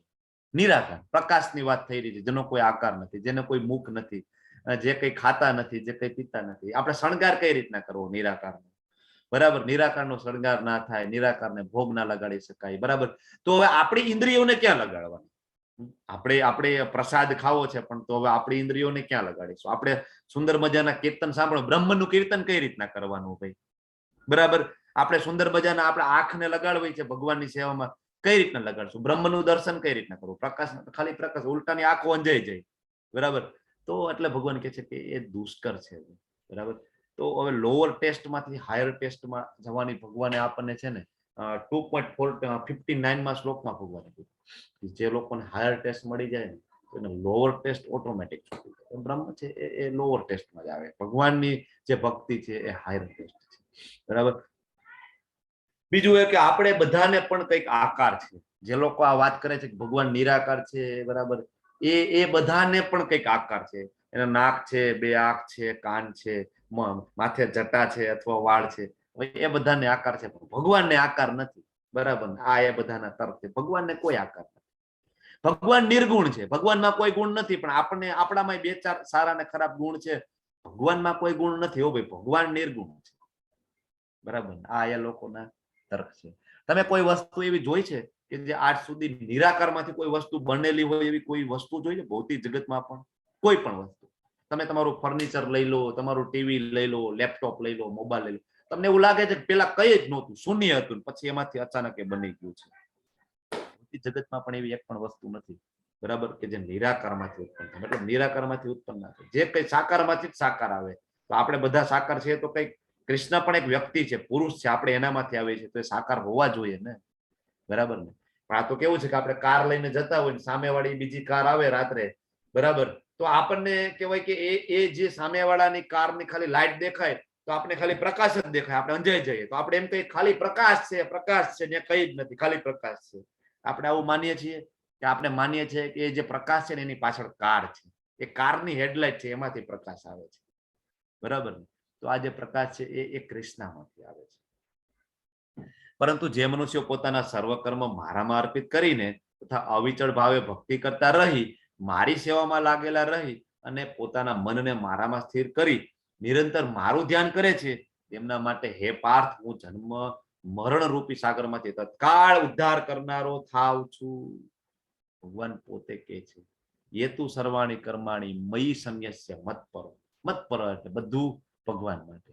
બરાબર, અનન્ય નેવ યોગીન મામ ધ્યાયંત ઉપાસતે. મારી ઉપાસના કરે છે. કેવી રીતના ઉપાસના કરે છે? તો કે અનન્ય ભક્તિ છે, એને મારામાં અતૂટ શ્રદ્ધા છે. તેસામ અહમ સમૃદ્ધતા મૃત્યુ સંસાર સાગરા. જન્મ મૃત્યુ જરા વ્યાધિનો જે સાગર છે એમાંથી ભગવાન કે એનાથી હું ઉદ્ધાર કરનાર હતો, એને હું એમાંથી બહાર કાઢું છું. જો ચિત્ર જો ખૂબ સુંદર મજાનું ચિત્ર છે. બરાબર, આપણે આ સંસાર સાગરમાં પડેલા છીએ અને ભગવાન જો પોતે ગરુડ મહારાજ ઉપર આવે છે અને ભગવાન પોતે નમે છે. આવી જા, આવી જા, આવી જા મારા દીકરા, બહુ મોડું થઈ ગયું પણ હવે આવી જા, ચાલ. બરાબર, આપણે હાથ શું કામ ઊંચા કરીએ છીએ? છેલ્લે ભગવાનને શરણાગત શું કામ થાય છે? જો સેમ ઓલા ભક્ત છે આમ હાથ ઊંચા કરે છે. બરાબર ને? આપણે પણ આમ હાથ ઊંચા કરીએ તો એક દિવસ છે એ કૃષ્ણ આવશે, કૃષ્ણ પોતે આવશે. જો બરાબર ને? અસંખ્ય બ્રહ્માંડો, બરાબર, ના અધિપતિ, અસંખ્ય ગ્રહોના અધિપતિ, બધા દેવી દેવતાઓના અધિપતિ, બધાના પિતા કૃષ્ણ સાક્ષાત પોતે આવે છે. બાકી જો એ ધારે તો દેવી દેવતાઓ એના અધિકારી છે, એમને ઓર્ડર કરી શકે ને, જાઓ ભાઈ મારો ભક્ત ક્યાં છે, એમને લેતા આવો. પણ કૃષ્ણ શું કહે છે કે નહીં, તત્કાળ ઉદ્ધાર કરનારો પાર્થ હું થાઉં છું. હું પોતે જઈશ, હું પોતે જઈશ મારા બાળકને લેવા માટે, મારા ભક્તને લેવા માટે, મારા દાસને લેવા માટે. આ છે કૃષ્ણનો પ્રેમ આપણા પ્રત્યે. પણ આપણે કૃષ્ણના પ્રેમને સમજતા જ નથી. આપણે તો અહીંયા જ ભોગ વિલાસમાં, ઇન્દ્રિય ભોગની તૃપ્તિઓમાં જ લાગેલા છીએ. આપણે ભગવાન પ્રત્યેના પ્રેમને સમજી શકતા નથી, એ સમજવા માટે પ્રયત્ન પણ નથી કરતા. બરાબર, હવે અહીંથી આગળ છે ને ભગવાન કેટલા કૃપાળુ છે, કેટલા દયાળુ છે, એ તમને આ ચેપ્ટરમાંથી તમને ખ્યાલ આવશે કે ભગવાન આપણને બહુ બધા રસ્તા આપે છે કે તમે આવી જાઓ ને મારી પાસે. તમે ઈર્ષા કરીને તું મારાથી દૂર જતો રહ્યો છો. મને ખબર છે કે ત્યાં ખૂબ દુઃખ છે, કારણ કે મેં જ બનાવેલું છે, બરાબર. અને તારો સ્વભાવ છે મારી સેવા કરવી, કારણ કે તું મારી શક્તિ છો, હું શક્તિમાન છું. તો શક્તિનો ધર્મ છે, શક્તિનો સ્વભાવ છે શક્તિમાનની સેવા કરવી. તું બનેલો જે રીતના છો, તને આનંદ જે રીતના મળશે કે તું મારી સેવા કરીશ, છતાં તું મારી ઈર્ષા કરીને તું જતો રહ્યો છો. મને ખબર છે કે ત્યાં તને ખૂબ દુઃખ છે. તો ભગવાન ભગવદ્ ગીતાના માધ્યમ દ્વારા ઘણા બધા રસ્તાઓ આપણને આ ચેપ્ટરમાં આપે છે કે ભાઈ આમ કરીશ તો મારી પાસે આવીશ, આમ, બરાબર. જો આપણા પ્રેમાળ પિતા છે એ આપણને રસ્તા આપે છે, જો એને કઈ જરૂર નથી, બરાબર ને. હજારો લક્ષ્મીની સેવા કરી રહી છે. ભગવાનનું સૌંદર્ય છે એ કરોડો કામદેવને પણ મોહિત કરે, ભગવાનનું એવું સૌંદર્ય છે. અને ભગવાન પાસે એના પોતાના પાર્ષદો છે. ભગવાન ત્યાં એકલા નથી, બરાબર. આધ્યાત્મિક જગતની જે પોપ્યુલેશન છે આપણા કરતા પણ વસ્તી ત્યાં વધારે છે. જો ભગવાનની આજુબાજુમાં એને ગોપ બાળો ગોઠવાયેલા છે, ભગવાન એની સાથે ખૂબ આનંદ કરી રહ્યા છે, ગોપ બાળો પણ ખૂબ આનંદ. છતાં પણ ભગવાન ભગવદ્ ગીતામાં આપણને આ ચેપ્ટરમાં રસ્તા આપે છે. સૌથી પહેલો રસ્તો ભગવાન આપે છે, જે બેસ્ટ રસ્તો છે એ અનન્ય ભક્તિનો. તમે યાદ રાખજો, સૌથી ઉપરનો રસ્તો છે અનન્ય ભક્તિ. શું કે છે ભગવાન કે પૂર્ણ પુરુષોત્તમ પરમેશ્વર એવા મારામાં ચિત્તને તું સ્થિર કરી દે. ચિત્ત એટલે કે તારું જે મન છે ને ભાઈ, એ તું મારામાં સ્થિત કરી દે, બરાબર. મારામાં તારી સમગ્ર બુદ્ધિને પરોવી દે. તારી બુદ્ધિ મનને ભગવાનમાં કઈ રીતના પરોવવું? તો કે સવારમાં ઉઠીને આપણે જપ કરીએ, ભગવાનનું કીર્તન કરીએ, ભગવાનનું સ્મરણ કરીએ, તો આપણે મન છે ભગવાન પરોવાય જાય. પછી તો કે સમગ્ર બુદ્ધિને મારામાં પરોવી દે. બુદ્ધિને આપણે ભગવાનમાં કઈ રીતના પરોવી શકીએ? તો કે આપણે ભગવદ્ ગીતા વાંચીએ, ભગવદ્ ગીતાની નોટ બનાવીએ, બરાબર. શ્રીમદ ભાગવતમના આપણે ક્લાસ એટેન્ડ કરીએ, ભાગવતમ સમજવાની કોશિશ કરીએ, આપણે બુદ્ધિ એને પરોવી, ભગવાનમાં પરોવી. એ રીતે તું સદા મારામાં નિવાસ કરીશ. તો ભગવાન એમ કે છે કે તું મારામાં નિવાસ કરીશ, મતલબ તું મારા ધામમાં આવી જઈશ, બરાબર. તો ભક્તિ કઈ રીતના કરવી એ ભગવાન અહીંયા આપણને સમજાવે છે. અનન્ય ભક્તિ કેવી હોય એ સમજાવે છે કે મય્યેવ મન આધસ્ય મય્ય બુદ્ધિ નિવેશ સય નિવસિષ્યતિ મય્યેવ અત ઉર્ધ્વમ ન સંશય. કોઈ ડાઉટ નથી, બરાબર. હું તને ગેરંટી આપું છું કે તું આ કરીશ ને એટલે તું મારી સાથે આવી જઈશ. જો અહીંયા ભગવાનના ગોપ બાળો છે આજુબાજુમાં.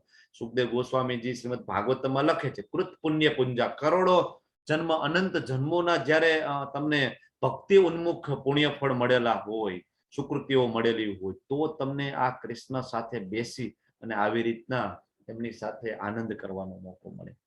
પણ આપણે આ કહેવાય કે આ મોકો આપને પણ મળી શકે, આપણે પણ કૃષ્ણના દાસ બની શકીએ. કઈ રીતના? ભગવાન 12.8 આપણને રસ્તો આપે છે, બરાબર છે. હવે ભગવાન એમ કે છે કે ઠીક છે, તારાથી મન મારામાં નથી લાગતું. જો હવે બીજો ઓપ્શન, હવે જો અહીંથી છે ને ઉતરતા ક્રમમાં બધું આવે છે. શું કે છે કે હે પ્રિય અર્જુન, હે ધનંજય, જો તું તારા ચિત્તને અવિચળ ભાવે મારામાં સ્થિર કરી શકતો નથી. આપણને એમ થાય ભગવાન મન તમારામાં નથી લાગતું, બરાબર. ઈચ્છા નથી થતી ભગવાન કે તમને હું પ્રેમ કરું. ઘણી બધી વસ્તુ છે ને કૃષ્ણ, પ્રેમ કરવા માટે ઘણું બધું છે. હું બીજાને પ્રેમ કરી રહી છું, અથવા હું બીજાને પ્રેમ કરી રહ્યો છું, બરાબર ને. ભોગો કેટલા બધા છે, બરાબર ને. તો ભગવાન તમારામાં મન મારું કેમ લાગે? ભગવાન કે કઈ વાંધો, હું તને બીજો ઓપ્શન આપું બેટા, કે તું છે ને ભક્તિ યોગના વિધિ વિધાનોનું તું પાલન કર. ભક્તિ યોગના વિધિ વિધાનોનું પાલન કર. તો ભક્તિ યોગના વિધિ વિધાનો આપણને આપે કોણ? તો આપણે ગુરુના શરણે જઈએ, આપણે શિલા પ્રભુપાદજીના શરણે જઈએ, તો એ આપણને રૂલ્સ એન્ડ રેગ્યુલેશન આપે, આપણને નિયમો આપે. અને એ રીતે તું મને પામવાની ઈચ્છાને વિકસિત કરીશ. જો પ્રભુપાદના શરણે જાય અને પ્રભુપાદ આપને વિધિ પ્રમાણેની ભક્તિ આપે. આપણે બધા જે ભક્તિ અત્યારે કરીએ છીએ એને કહેવાય વૈધિ ભક્તિ અથવા તો સાધના ભક્તિ. ક્યાંથી આવે? તો કે ગુરુના શરણે જાય તો આપને શીખડાવે કે ભાઈ 16 માળા કરવાની છે, એકાદશી કરવાની છે, ભોગ લગાડવાનો છે. હવે આપણને મન ના હોય ને તો પણ આ બધું કરવાનું. આને વિધિ પ્રમાણેની ભક્તિ એટલે જ કીધી છે. અને આ છે ને ખૂબ પાવરફુલ છે. ઇવન જે સિદ્ધ છે ને, જે ઓલરેડી ભગવાનના શાશ્વત ભક્તો છે ને, એ પણ વૈધિ ભક્તિ તો કરે જ છે, બરાબર. એ પણ માળા કરે છે, વિધિ પ્રમાણે ભક્તિ, ભોગ લગાડવાનું, ફૂલ ચડાવવાના. તમને એવું લાગે કે એકાદશીમાં મને શ્રદ્ધા નથી, ભાઈ, તો તમારે એક ડાયટિંગ સમજીને પણ 15 દિવસે એક ઉપવાસ એકાદશીના નામનો કરી લો, બરાબર. તમને એમ લાગે કે ભાઈ કૃષ્ણ સાથે મને પ્રેમ નથી થતો, બરાબર, તો કઈ નહીં, ડાયટિંગ સમજીને એકાદશી કરી લો. અને મેડિટેશન સમજીને તમે 16 માળા કરી લો. ભાઈ મેડિટેશન હું કરું છું, અમે આપણા બધા યોગ ને પ્રાણાયામ કરીએ જ છીએ ને, તો બસ એવું સમજીને હરે કૃષ્ણ મહામંત્રનો જપ કરો. પછી જો કૃષ્ણ શું કરે છે, બરાબર ને. ધીમે ધીમે ધીમે તમને એમની પાસે બોલાવશે, બરાબર. હવે આ જે થઈ ગઈ ભક્તિની વાત, અનન્ય ભક્તિ, સાધના ભક્તિ. હવે અહીંથી નીચે ઉતરીએ છીએ. ભગવાન છે ભક્તિ યોગમાંથી હવે નીચે આવી જાય છે, કર્મ યોગમાં આવી જાય છે કે ભાઈ ઠીક છે, ભક્તિયોગ પણ તારાથી નથી થતો, તો ભગવાન જો શું કે છે કે જો તું ભક્તિયોગના વિધિ વિધાનોનું પણ પાલન નથી કરી શકતો, તો તું મારા માટે કામ કરવાનો પ્રયત્ન કરીશ ભાઈ. મારા માટે તું કામ કરીશ ને તો પણ તું ધીમે ધીમે પૂર્ણ અવસ્થાને પ્રાપ્ત કરી શકે. જો ભગવાન માટે અહીંયા આપણને કામ કરવાની વાત થાય છે, નિષ્કામ કર્મયોગની અહીંયા વાત થઈ રહી છે. અભ્યાસે અપ્ય સમર્થોસી, કે અભ્યાસ એટલે કે એ વિધિ વિધાનો જે છે એનું તો આપણે અસમર્થો છે, એમાં આપણે સમર્થ નથી. તો મત કર્મ પરમો ભવ, કે તું ભાઈ મારા માટે કામ કરીશ. ભગવાન માટે કઈ રીતના આપણે કામ કરવું? જો આપણા બધા માટે આપણે કંઈક ને કંઈક સ્કિલ રહેલી છે. ઘણાને કોમ્પ્યુટરનું જ્ઞાન છે, બરાબર, ઘણાને જો અહીં નયા માતાજી રેકોર્ડિંગ સેવા આપે છે, જિજ્ઞેશ દરબારજી એ બધા કો હોસ્ટની સેવા આપી રહ્યા છે. તો આપણી પાસે કંઈક ને કંઈક જ્ઞાન છે કે આપણે જ્ઞાનને ભગવાનમાં લગાડી શકીએ, બરાબર છે. ઘણા બધા જો અહીંયા અમારું મંદિર બનતું હતું તો ત્યાં એક ઓલો શેડ બનાવવાનો હતો. એક વ્યક્તિ આવે છે અને એમ કે છે કે હું છે ને કોઈ પણ મજૂરી વગર છે ને હું ભગવાનનો શેડ તમને બનાવી આપીશ.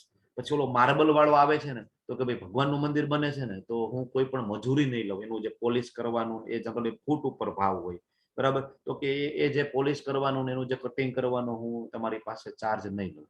તો આ પણ ભગવાનની એક ભક્તિનો પ્રકાર છે. આનાથી શું થાય કે શેડ બનાવવા માટે મંદિરે આવશે તો ત્યાં જોશે કે અહીંયા તો બધા હરે કૃષ્ણ મહામંત્રનો જપ કરે છે, ભગવદ ગીતા વાંચે છે, એમ કરતા કરતા એને જિજ્ઞાસા થશે કે આ ખરેખર કરે છે શું, હાલને પૂછવા તો દે શું છે રોજ આમ હરે કૃષ્ણ મહામંત્ર શું થાય આનાથી, એમ કરીને ત્યાં જઈને પૂછશે. એમ કરતા કરતા એને રસ પડશે, ધીમે ધીમે ભગવદ ગીતા ખોલશે, ભગવદ ગીતા વાંચશે, ભગવાન એને સમજાશે અને તરત ભગવાનના શરણે જતો રહેશે. આ બધા સ્ટેપ છે. ધીમે ધીમે ધીમે ધીમે તમે અનન્ય ભક્તિ તરફ જઈ શકો. તો આ નિષ્કામ કર્મયોગ છે. આપણા ફળ છે એ ભગવાનને આપી દઈએ, બરાબર. પછી એક 9મા અધ્યાયમાં આપણે એક આ શ્લોક જોયો હતો, યત કરોસી યજ્ઞાસી યજ્જુહોસી દદાસી યત પશ્યસી યત તપસ્યસી કોન્તેય તત્કુરુષ્વ મદર્પણમ, કે ભાઈ તું જે કંઈ કરે છે, બરાબર, જે કંઈ ખાય છે, જે કંઈ અર્પણ કરે છે, દાન કરે છે, તપસ્યા કરે, બધું મને અર્પણ કરી દે. બધું આપણે ભગવાનની સેવામાં આપણે કઈ રીતના લગાડી શકીએ. આપણે આગળ પણ જોયું હતું કે આપણે જે કંઈ કામ કરતા હોય તો આપણે એનો થોડોક ભાગ આપણે કૃષ્ણને અર્પણ કરી શકીએ ને. આપણે બધા ધારો કે 100% કમાતા હોય તો એમાંથી આપણે 5-10% જેવું આપણે ફંડ છે એ આપણે કૃષ્ણ માટે ડોનેટ કરી શકીએ, ભગવદ ગીતા માટે દાન કરી શકીએ, રાધા કૃષ્ણ ટેમ્પલ માટે આપણે દાન કરી શકીએ. કંઈ પણ આપણે ભગવાન કહે છે કે આવી રીતના કરીશ ને તો તું ધીમે ધીમે મને પામી શકીશ, બરાબર ને. તો અહીંયા આ જે વાત થઈ રહી છે કર્મયોગની વાત છે, અને આના જે રિલેટેડ એક અહીંયા સ્લાઇડ આવી રહી છે તમારી સામે. જો આપણે બધા ડોનેશન તો કરીએ જ છીએ, તમે ને હું બધા આપણે દાન તો કરતા હોઈએ છીએ, બરાબર, પણ જો સૌથી શ્રેષ્ઠ દાન છે, સમુદ્ર પુરાણમાં પણ કહે છે કે રાધા કૃષ્ણની સેવામાં કરેલું દાન છે સૌથી શ્રેષ્ઠ છે. ભગવાનની જે ઈચ્છા છે 18મા અધ્યાયમાં ભગવાન કહે છે કે મારું જ્ઞાન જે વેચશે ને, બરાબર, એ મારી સૌથી મારો પ્રિય ભક્ત છે. તો ભગવાનની ઈચ્છા પૂર્તિ માટે જો દાન કરશું ને તો એ સૌથી શ્રેષ્ઠ દાન છે. તો તમે જો અહીંયા નાની નાની સેવા છે, જો એકદમ નાની સેવા છે કે તમે તુલસી હારની સેવા છે તો એ ખાલી 200 રૂપિયા છે, 200. પુષ્પ અલંકાર 300 રૂપિયા છે, રાજભોગની સેવા છે, સર્વ સેવા છે, પુષ્પ અલંકાર આખા મહિનાની સેવા, આવી નાની નાની સેવાઓ છે. તો તમે ધારો તમને ઈચ્છા હોય, જો અહીંયા કંઈ ફોર્સ નથી, પણ ચેપ્ટર રિલેટેડ સ્લાઇડ છે ને એટલે મને એમ થાય છે કે હું તમને હાઇલાઇટ કરી દઉં, બરાબર. આ સ્લાઇડ છે એ ચેપ્ટર રિલેટેડ સ્લાઇડ છે. આપણે બધા દાન કરીએ જ છીએ, તમે બધા જ કરો છો, પણ ચેપ્ટર રિલેટેડ છે એટલે અહીંયા વચ્ચે સ્લાઇડ મૂકેલી છે, બરાબર. બીજું એક લાઈફ પેટ્રોન મેમ્બરશિપ કરીને આપણી ઇસ્કોનની મેમ્બરશિપ હોય છે, બરાબર છે. તો એ મેમ્બરશિપમાં 35,555 રૂપિયાની ફી હોય છે. એનાથી તમને એક મેમ્બરશિપનું કાર્ડ મળે છે. તમને શ્રીમદ ભગવદ ગીતા, શ્રીમદ ભાગવતમ સહિતના પ્રભુપાદના બધા પુસ્તકો તમને મળે છે, બરાબર. અને એનાથી તમે લાઈફ ટાઈમ માટે ઇસ્કોનના કોઈ પણ ટેમ્પલ, આખા વિશ્વની અંદર કોઈ પણ ટેમ્પલની અંદર તમે 3 દિવસ અને નાઇટ રોકાઈ શકો છો.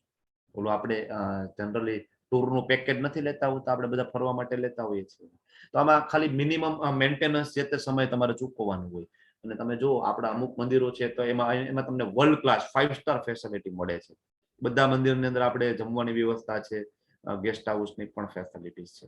ફાયદો શું થાય કે ધારો કે તમે કોઈ કામથી મુંબઈ ગયા છો, બરાબર, તો તમે મુંબઈના જુહુ ટેમ્પલે જાઓ, તમારું મેમ્બરશિપ કાર્ડ બતાવો, તમે ત્યાં રોકાઈ જાઓ. સવારમાં ઉઠીને ત્યાં મંગળા આરતી કરો, ભગવાનને ધરેલો તમે પ્રસાદ ગ્રહણ કરો, અને આખો દિવસ તમે તમારું કામ બતાવો અને સાંજે પાછા આવો, ભગવાનના કીર્તનમાં ભાગ લો, અને ત્યાં ભગવાનના સાનિધ્યમાં તમને રહેવા મળે, ભક્તોનો તમને સંગ થાય. તો બંને પેરેલલ ચાલે. જો પ્રભુપાદ કંઈ છોડવાનું નથી કહેતા, એટલે આ મુજબની આખી પોલિસીઓ બનાવેલી છે કે આપણે કંઈ નથી છોડવાનું, આપણે આપણો બિઝનેસ નથી છોડવાનો, આપણો ધંધો નથી છોડવાનો, આપણી જોબ નથી છોડવાનો. પણ એ કરતા કરતા પણ ભક્તિમાં કઈ રીતના આગળ વધી શકે, તો આ એના માટે છે. બરાબર, જે લોકો વારંવાર ટૂર કરતા હોય એના માટે તો આ ખાસ કહેવાય ને કે લેવા જેવી પોલિસી છે. બરાબર, મેમ્બરશિપ છે. તો તમે આ જરૂરથી પ્રયત્ન કરજો, અને કોઈને ઇન્ટરેસ્ટ હોય તો તમે મને કોન્ટેક્ટ કરજો. એમાં તમારા બે બાળકો પણ ઇન્ક્લુડ થઈ જાય છે. 22 વર્ષથી 24 વર્ષના, અહીંથી 22-25 વર્ષ સુધીના બાળકો છે એ એમાં ઇન્ક્લુડ થઈ જાય છે. તમને બુક મળે છે, તમારા બર્થડે ઉપર ત્યાં મંદિરમાં તમારા નામની પૂજા થતી હોય છે. બરાબર, આપણું મેંગલુરુમાં મંદિર બને છે, તો ત્યાં પણ તમે આ રીતના સેવા આપી શકો છો. જો હવે નિષ્કામ કર્મમાંથી ભગવાન નીચે આવે છે સકામ કર્મમાં. બરાબર, હવે ભગવાન કહે છે કે ભાઈ ઠીક છે, ભાઈ તું મારા માટે કામ નથી કરી શકતો, તું તારા જે કર્મો કરે છે ને એમાં જે ફળ મળે છે એ મને નથી આપી શકતો. તો ભગવાન કે કાંઈ વાંધો નહીં. બરાબર, હું તને હજી બીજો ઓપ્શન આપું છું. ભગવાન કહે છે તું છે ને મારી ભાવનામાં રહી કર્મ કરવા અસમર્થ હોય તો તું જે કઈ કામ કરતો હોય ને તું કામ ચાલુ રાખ. બરાબર, તને જે સારું લાગે કામ કર, પણ એના જે ફળનો છે ને એ તું ત્યાગ કરી દે. બરાબર, તું છે ને એના ફળ ઉપર આસક્તિ ના રાખ, એટલે તું હેરાન નહીં થાય. તો ભગવાન કેટલા કૃપાળુ છે. બરાબર, કેટલા દયાળુ છે કે એટલે તું અહીં ભૌતિક જગતમાં તારે સુખેથી રહેવું હોય ને તોય તું છે ને ફળ પ્રત્યેની આસક્તિને ત્યાગી દે, ભલે તને મારા પ્રત્યે પ્રેમ ના હોય તો. આવું કરતા કરતા પણ ધીમે ધીમે આપણે કૃષ્ણ પાસે જઈએ એટલે અહીંયા છે ને સકામ કર્મની વાત થાય. ઘણા બધાને સકામ કર્મમાં ખૂબ ઇન્ટરેસ્ટ હોય. બરાબર, કર્મકાંડો કરે, યજ્ઞ કરે, ઉપાસના કરે, અનુષ્ઠાનો કરે, સકામ કર્મ. ભગવાન કે ઠીક છે બધું કરો, પણ એના ફળની આસક્તિ તમે છોડી દો તો તમે દુઃખી નહીં થાવ. હવે ભગવાન ત્યાંથી પણ નીચે ઉતરે છે. હવે ઘણા બધા એમ હોય ને ભગવાન અમારાથી તો ભાઈ આ સકામ કર્મ વાળો ઓપ્શન પણ નથી થતો. ભગવાન કે કઈ વાંધો નહીં, ચલો જો તું આ અભ્યાસ અપનાવી ના શકે, કયો આગળ જોયો એ ભક્તિ યોગ કર્મયોગ વાળો, તો તું જ્ઞાનના અનુશીલન તું પુરાઈ જઈશ. બરાબર, કે તું ભાઈ જ્ઞાન, બરાબર, તું ભગવદ્ ગીતા વાંચવાનું ચાલુ કરી દે, શ્રીમદ ભાગવતમ નું રીડિંગ કર. બરાબર, ભગવાન કે છે જો કે જ્ઞાન કરતા છે ને ધ્યાન શ્રેષ્ઠ છે. બરાબર, તું ધ્યાનમાં લાગી જા તો એ શ્રેષ્ઠ છે. અને ભગવાન આગળ કે છે કે ધ્યાનથી પણ કર્મ ફળનો ત્યાગ છે એ શ્રેષ્ઠ છે. બરાબર, તું તારું નિયત કર્મ ચાલુ રાખ અને કર્મના ફળોને તું ત્યાગ કરી દે ને એ શ્રેષ્ઠ છે. કારણ કે આવા ત્યાગ દ્વારા મનુષ્યને મનની શાંતિ પ્રાપ્ત થાય. જો મેં ના કીધું હમણાં કે આપણે ફળ પ્રત્યે આપણે એટેક ના હોય ને તો આપણે સફળતા નિષ્ફળતા, બરાબર ને, લાભ અને શુભ, નફો નુકસાનથી આપણું મન વિચલિત ના થાય. ભગવાન કે તને મનની શાંતિ પ્રાપ્ત થશે, અને મનની શાંતિ પ્રાપ્ત થાય તો આપણે ભગવાનની નજીક જઈ શકીશું ને. તો ભગવાન આ રીતના આપણને રસ્તા આપે છે. જ્ઞાન યોગ છે, ધ્યાન યોગ છે, સકામ કર્મ છે, નિષ્કામ કર્મ છે, સાધના છે, અનન્ય ભક્તિ છે. કેટલા દયાળુ છે કૃષ્ણ, કેટલા બધા ઓપ્શન આપે છે, પણ આપણે આમાંથી એક પણ ઓપ્શનને ફોલો કરવો નથી તો આપણે હેરાન થઈએ ને. બરાબર, હવે જો અહીંથી આગળ જે છે ભક્તના ગુણો ભગવાન કહે છે. આ ચેપ્ટરમાં આપણે 3 પોઈન્ટ કવર કરીએ છીએ. પેલા નિરાકાર સાકાર, પછી ભક્તિના અલગ અલગ સ્ટેજ, અને હવે ભક્તના ગુણો. આ ભક્તના ગુણો પૂરો થાય એટલે ચેપ્ટર ફિનિશ થઈ જાય. ભગવાન આ ગુણો કહે છે જે મનુષ્ય કોઈનો દ્વેષ નથી કરતો, અદ્વેષતા, ઈર્ષા નથી કરતો. અર્જુનને પણ ભગવાન કહે છે કે અર્જુન તમારી ઈર્ષા નથી કરતો. જીવ માત્રનો દયાળુ મિત્ર હોય છે જે પોતાને સ્વામી નથી માનતો. સ્વામી, બરાબર, મારી પોઝિશન, મારું ઘર, મારી પ્રોપર્ટી એવું નથી માનતો. એ માને છે કે આ બધું કૃષ્ણની કૃપાથી છે, પોતાને સ્વામી નથી માનતો. મિથ્યા અહંકારથી રહિત હોય છે. મિથ્યા અહંકાર કોને કહેવાય? મિથ્યા અહંકાર. હરે કૃષ્ણ, બોલો. મિથ્યા અહંકાર કેવો હોય ને અહંકાર કેવો હોય? અને અહંકાર બધામાં હોય કે નહીં? ફોલ્સ ઈગો, બરાબર છે, કોને કહેવાય ફોલ્સ ઈગો? કોઈ પ્રકાશ પાડશે કે હું જ બોલી જાઉં?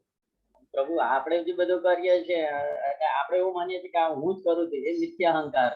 પણ આપણે છે તે કૃષ્ણના દાસ છે, એ આપણો અહંકાર છે, એ સાચો અહંકાર છે. યસ, બે પ્રકારના અહંકાર હોય. જો અહંકાર આપણા બધામાં છે જ, અહંકાર કોઈ દિવસ નીકળી નહીં શકે. શું કામ છે? શું કામ હોવો જોઈએ અહંકાર? કારણ કે આપણે ભગવાનને કીધું હતું કે ભગવાન તમે એક જ ભોગતા, અમે ભોગતા નહીં. આપણે ઈર્ષા કરીને અહીંયા આવેલા છે ભૌતિક જગતમાં. ભૌતિક જગતમાં આપણે આવેલા તો અહંકાર નામનો સોફ્ટવેર ભગવાને આપણને આપેલો છે. બરાબર, કારણ કે આપણું એક અલગ અસ્તિત્વ છે, એટલે આપણે અહંકાર રહેવાનો. હું પણ તો રહેવાનું કે ભાઈ હું કંઈક છું, પણ આપણે એવું માનીએ કે હું ડોક્ટર છું, કે ભાઈ હું કહેવાય ખૂબ મોટો જ્ઞાની માણસ છું અને મને ખૂબ આવડે છે, તો આ છે ને એને મિથ્યા અહંકાર કહેવાય. પણ હું એવું માનું કે ભાઈ હું કૃષ્ણનો દાસ છું અને મારો ધર્મ છે મારા કૃષ્ણની સેવા કરવી, તો તો હું કૃષ્ણનો દાસ છું એમાં પણ હું છે, અને હું એક ડોક્ટર છું, હું એક એન્જિનિયર છું એમાં પણ હું છે, પણ એ બંને હું ની અંદર ફરક છે. એક હું છે એ મિથ્યા અહંકાર છે, એક હું છે એ સાચો અહંકાર છે, ભગવાને આપણને આપેલો છે. ઓકે, એટલે આપણે ભગવાન કૃષ્ણના અંશ છીએ, અને અંશની સેવા છે, અંશનો ધર્મ છે કે પૂર્ણની સેવા કરવી, બરાબર ને? તો એ જે છે એ સાચો અહંકાર છે. ઓકે, પછી શું કે છે કે જે સુખ દુઃખમાં સંભાવ હોય, સુખ દુઃખમાં સંભાવ હોય ને, કારણ કે એને અહંકાર નથી, બરાબર ને? અને જે સહિષ્ણુ છે, જેની સહનશક્તિ સારી છે, સદા આત્મસંતુષ્ટ છે, બરાબર, બીજાના પૈસા, બરાબર, બીજાની પ્રોપર્ટી, બીજાની પોઝિશન પ્રત્યે એને નથી કઈ એટલો, બરાબર, લેવા દેવા, એ આત્મસંતોષ છે. મારી પાસે જેટલું મને કૃષ્ણએ આપ્યું છે ને, મને એમાં સંતોષ છે. આત્મસંયમી છે, જો ઇન્દ્રિયને એ સંયમિત રાખે છે, બરાબર, જાતીય જીવનમાં સંયમ રાખે છે. દ્રઢ નિશ્ચયપૂર્વક મારામાં મન બુદ્ધિ સ્થિર કરી ભક્તિપરાયણ છે. એના દ્રઢ નિશ્ચય છે કે મારે છે ને માળા કરવી જ છે, મારે ક્વિઝ એટેન્ડ કરવા જ છે, મારે તો ક્લાસ એટેન્ડ કરવો જ છે, હું ગમે એમ કરીને સમય કાઢી લઈશ, મારે આગળ જવું જ છે, મારે લેવલ 2 માં જવું જ છે, લેવલ 3 માં જવું છે, લેવલ 4 માં જવું જ છે, મારે પ્રભુપાદના શરણે જવું જ છે, બરાબર. તો એ દ્રઢ, બરાબર, દ્રઢ થઈ અને નિશ્ચય કરે, દ્રઢ નિશ્ચય કરે, અને મારા મન બુદ્ધિ ને પરોવી દે છે, ભક્તિપરાયણ થાય. આવો ભક્ત ભગવાન કે મને બહુ પ્રિય છે. તો ભગવાન કે છે કે એને કેવો ભક્ત પ્રિય છે. તો શું કામ આપણે આવા ભક્ત ના બનીએ જેવા કૃષ્ણને પ્રિય છે, જે કોઈને કષ્ટ નથી આપતો, જો બીજા કોઈને જે દુઃખ નથી આપતો, કષ્ટ નથી આપતો, અન્ય કોઈના કારણે અસ્વસ્થ થતો નથી, અને એ વિચલિત પણ નથી થતો, બેલેન્સ રહે છે. સુખ તથા દુઃખમાં, ભય તથા ચિંતામાં સંભાવ, દ્વૈત ભાવથી જે મુક્ત છે, દ્વૈત ભાવ, સુખ દુઃખ ભય ચિંતામાંથી એ સંભાવ, બેલેન્સ હોય છે. એવો ભક્ત મને બહુ પ્રિય છે, બરાબર ને? એ બાજુમાં એક સુંદર મજાનું ચિત્ર છે, ચિત્રકેતુ મહારાજની ઘટના છે, બરાબર. એક સમયે એવું હોય છે કે જે શિવજી છે, એક જ મિનિટ, શિવજી છે ને એ માતા પાર્વતીજી છે એમને બાજુમાં બેસાડેલા હોય છે, અને ભગવાનના જ્ઞાનની વહેંચણી કરતા હોય છે. ભગવાનના ભક્ત છે શિવજી, એ જયારે ભક્ત પોતે જ્ઞાન પરોસતા હોય તો કોણ સામે ના આપે છે, બરાબર ને? તો એ શિવજી એ ભગવાનનું જ્ઞાન પરોસતા હોય છે, અને થાય છે એવું કે ચિત્રકેતુ મહારાજ ઉપરથી વિમાન લઈને નીકળે છે. જો અહીં સામે આ તમે જોવો છો ને, આ વિમાન છે, જો ત્યારના વિમાન આવા હતા, અત્યારના ટીનના ડબ્બા જેવા વિમાન નહીં, આ મહેલ લાગે તમને, ઉડતો મહેલ આખો, એવા વિમાન હતા. ચિત્રકેતુ મહારાજ છે ત્યાંથી વિમાનમાંથી નીકળે છે. ચિત્રકેતુ મહારાજ ભગવાનના અનન્ય ભક્ત હોય છે, એને એવું પ્લાન બનાવેલું હોય છે, વિમાન બનાવેલું હોય કે એક ગ્રહ ઉપરથી બીજા ગ્રહમાં જઈ શકે. જેમ કરદમ મુનિ એ પણ એવું વિમાન બનાવેલું હોય છે કે એક ગ્રહ પરથી બીજા ગ્રહમાં, એક લોકમાંથી બીજા લોકમાં એ જઈ શકે છે. તો સેમ વે ચિત્રકેતુ મહારાજ ત્યાંથી નીકળે છે, પણ શિવજીના ખોળામાં અથવા અડીને પાર્વતીજી બેઠા હોય છે, એ જોવે છે, એના મનમાં એવો કઈ ભાવ નથી હોતો, પણ એને એમ થાય છે કે વાહ, કેવા શિવજી છે, એ ભગવાનનું જ્ઞાન વેચી રહ્યા છે, એમ કરીને એના મુખ ઉપર એક જાતની સ્માઇલ આવે છે, હસે છે. અને માતા પાર્વતી એ જોવે છે, અને એને એમ થાય છે કે આ હું આના ખોળામાં બેઠી છું એટલે આ હસે છે. અને તરત માતા પાર્વતીજી છે ક્રોધિત થાય છે, અને ચિત્રકેતુને શ્રાપ આપી દે છે કે જા તું નિમ્ન યોનિમાં છે ને, અસુર યોનિમાં તારો જન્મ થશે, જા, બરાબર. ચિત્રકેતુ મહારાજ છે નીચે ઉતરે છે, પ્લેનમાંથી બહાર આવી અને બંનેને દંડવત પ્રણામ કરે છે, બરાબર. માતાજીને પણ દંડવત પ્રણામ કરે છે, અને શિવજીને પણ દંડવત પ્રણામ કરે છે, અને એકદમ માતાજીને કહે છે કે જેવી તમારી ઈચ્છા, બરાબર, તમે જેમ કહો છો, હું તમારો જે દંડ છે, તમારા જે આશીર્વાદ છે, એ હું સહર્ષ મારા મસ્તક ઉપર સ્વીકારું છું, બરાબર. ત્યાંથી જાય છે. પછી શિવજી કહે છે પાર્વતીજીને, જો વાસુદેવના ભક્ત, હું શું કામ કહું છું કે મને વાસુદેવના ભક્ત ખૂબ પ્રિય છે. શિવજી પોતે ચોથા સ્કંદની અંદર 24મા અધ્યાયમાં કહે છે, રુદ્ર ગીતની અંદર, કે મને વાસુદેવના ભક્ત પ્રિય છે. તો પાર્વતીજીને કહે છે, જો વાસુદેવના ભક્ત કેટલા બેલેન્સ હોય કે તમે એને શ્રાપ આપ્યો ને તો પણ અહીંયા આવીને એ દંડવત પ્રણામ કરીને તમારો શ્રાપને સહર્ષ સ્વીકારે છે. એ ધારે તો ડિફીટ કરી શકે, એ પણ ભક્ત છે, કૃષ્ણના ભક્ત છે, વાસુદેવના ભક્ત છે, એ ડિફીટ કરી શકે, વિરોધ કરી શકે, બરાબર, સાચો પક્ષ તમારી સામે મૂકી શકે, પણ એ કઈ નથી કરતા. તમે શ્રાપ આપી દીધો, સહર્ષ સ્વીકારે છે, બરાબર, વાસુદેવના ભક્ત, બરાબર. ભક્તના ગુણો છે એટલે અહીં વાત થઈ રહી છે. શ્રીમદ ભાગવતમની અંદર 6ઠો સ્કંદ 17મો અધ્યાયના 29મા શ્લોકમાં કહે છે કે ભગવાન નારાયણની સર્વોચ્ચ વ્યક્તિની ભક્તિ સેવામાં રોકાયેલા ભક્તો જીવનની કોઈ પણ સ્થિતિમાં ક્યારેય ડરતા નથી, તેમના માટે સ્વર્ગીય ગ્રહો, મુક્તિ, નરક ગ્રહો બધા એક સમાન. એને કઈ નહીં, એને ખાલી કૃષ્ણ પ્રત્યે જ લેવા દેવા છે. એને કૃષ્ણ ઉપર 100% ટ્રસ્ટ છે કે જે કૃષ્ણ કરશે એ બધું સાચું કરશે. જે કરે અધમથી અધમ યોનિમાં નાખે તો પણ કઈ વાંધો નહીં, જેવી મારી કૃષ્ણની ઈચ્છા, જેવા મારા કર્મ. આવા ભક્તો ભગવાનની સેવામાં, અને ખાલી એને ભગવાનની સેવામાં રસ હોય છે, બીજા કઈ એને રસ હોતો જ નથી. તમે પણ ભક્તિ સેવામાં આગળ આવો તો તમને એવું લાગે કે પેલા સેમ સિચ્યુએશન હતી, એમાં હું ખૂબ જ સ્ટ્રેસમાં, ડિપ્રેશનમાં હું જતો રહેતો હતો, પણ હવે ભક્તિમાં આવ્યા પછી એ જ સિચ્યુએશનમાં હું બેલેન્સ માઇન્ડ રહી શકું છું. બરાબર. ઘણા બધાનો અનુભવ હશે. ભક્તિમય સેવામાં આવીએ તો આ બધા ગુણો છે એ ધીમે ધીમે ઓટોમેટિક ડેવલપ થાય. ભગવાન કહે છે કે આવો મારો એવો ભક્ત જો સામાન્ય કાર્યકલાપો પર આશ્રિત નથી. સામાન્ય સતત 24 કલાક કામ કરવું, બરાબર, એના ઉપર આશ્રિત નથી. એ ખાલી જીવન નિર્વાહ પૂરતું કામ કરતો હોય છે. શુદ્ધ છે, દક્ષ છે. એવું નથી કે આ કાર્યકલાપો પર આશ્રિત નથી મતલબ એને કઈ આવડતું નથી એટલે એ કઈ કામ કરતો નથી, એવું નથી. બરાબર. એ દક્ષ છે, તો ચતુર છે, અને બધું મારા ભક્ત છે એ બધા હોશિયાર છે. એમાં ઇસ્કોન ની અંદર તમે બધા ડિવોટી જો, એ બધા વેલ એજ્યુકેટેડ, હાયર એજ્યુકેટેડ છે. બધા ડોક્ટરો છે, સર્જન છે, એન્જિનિયરો છે, આઈઆઈટીશિયન છે, બરાબર, બધા વેલ એજ્યુકેટેડ, ટીચરો છે ઘણા બધા, અને માતાઓ, ગૃહિણીઓ છે, બધા વેલ એજ્યુકેટેડ છે. એટલે ભગવાન કે દક્ષ છે, ચિંતા રહિત છે, સમસ્ત કષ્ટ રહિત છે, અને કોઈ ફળ માટે પ્રયત્નશીલ નથી, એને કોઈ ફળની અપેક્ષા નથી.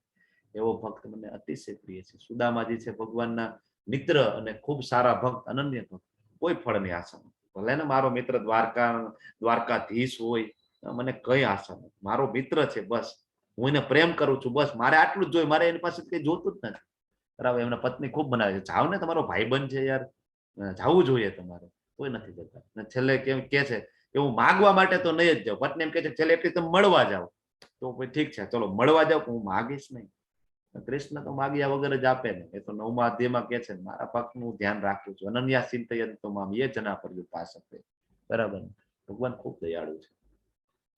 જે કદી હર્ષ પામતો નથી, કદી શોક કરતો નથી, પશ્ચાતાપ કરતો નથી, કશું ઈચ્છતો નથી, શુભ અશુભ બંને વસ્તુઓનો પરિત્યાગ કરે છે, તે ભક્ત મને ખૂબ પ્રિય છે.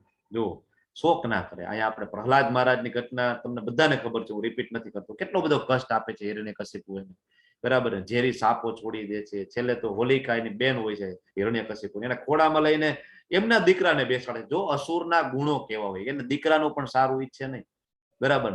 આને મારી નાખો, આને સળગાવી દો, પર્વત ઉપરથી ઘા કરે છે.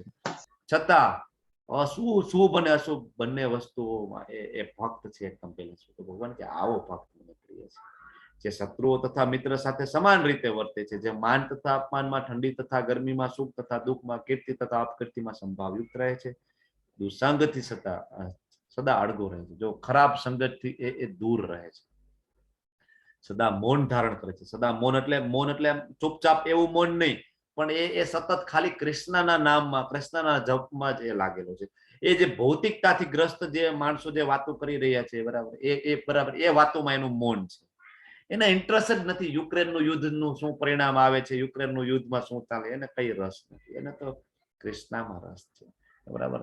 જો યુક્રેનનો વિડીયો તમે બધા જોતા હતા કે ત્યાં ખૂબ મોટા પાયે યુદ્ધ ચાલી રહ્યું હતું, છતાં ત્યાં યુક્રેનના મંદિરોની અંદર બધા ભક્તો ખૂબ જોશમાં કીર્તન કરી રહ્યા હતા, બધા પ્રસાદ બધા ખાતા હતા, બધા લેતા હતા, ખૂબ આનંદ કરતા. કઈ ફરક જ નથી પડતો. અહીંયા કદાચ બોમ્બ પડે તોય શું, અહીંયા કદાચ એટમ બોમ્બ ફાટે તોય શું, જેવા મારા કૃષ્ણની કૃપા બધા લાગેલા હતા. ઘણા બધા વિડીયો ત્યારે તો આવા બધા ત્યારે વાયરલ થયેલા હતા, બરાબર. તથા મળે તે વસ્તુથી સંતુષ્ટ છે, જે મળે તે મારી કૃષ્ણની ઈચ્છા, જે મળે તે. નિવાસ માટે ઘરની પણ પરવા નથી કરતો.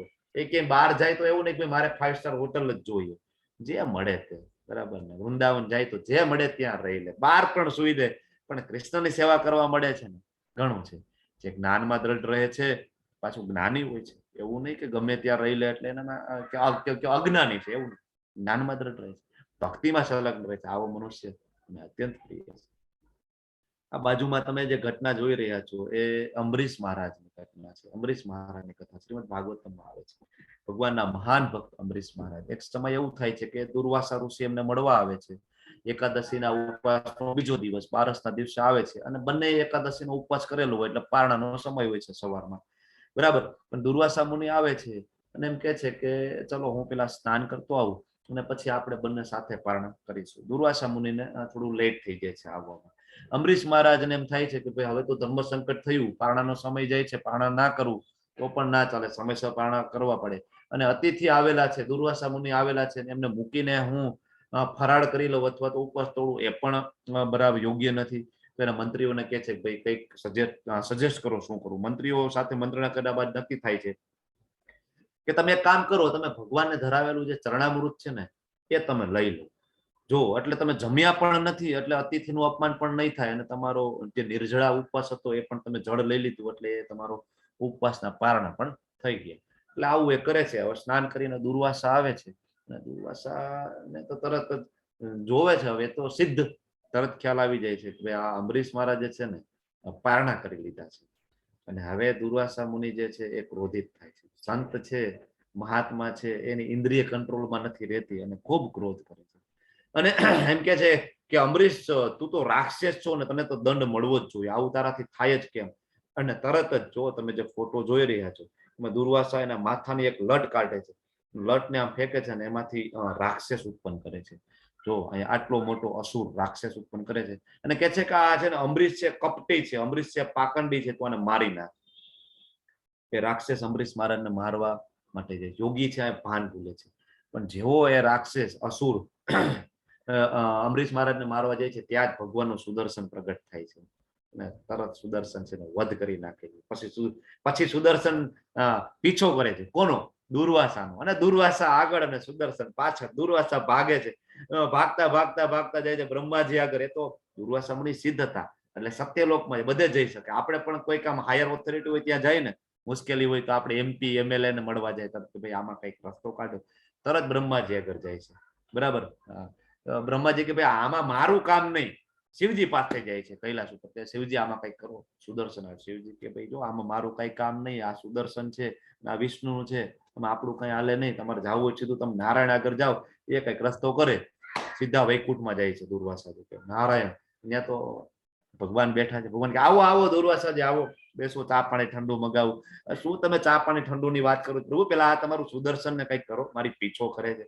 હું ક્યારનો કેટલા લોકો પડતો પડતો થાકીને પહોંચ્યો છું, મારો પીછો છોડતો નથી સુદર્શન.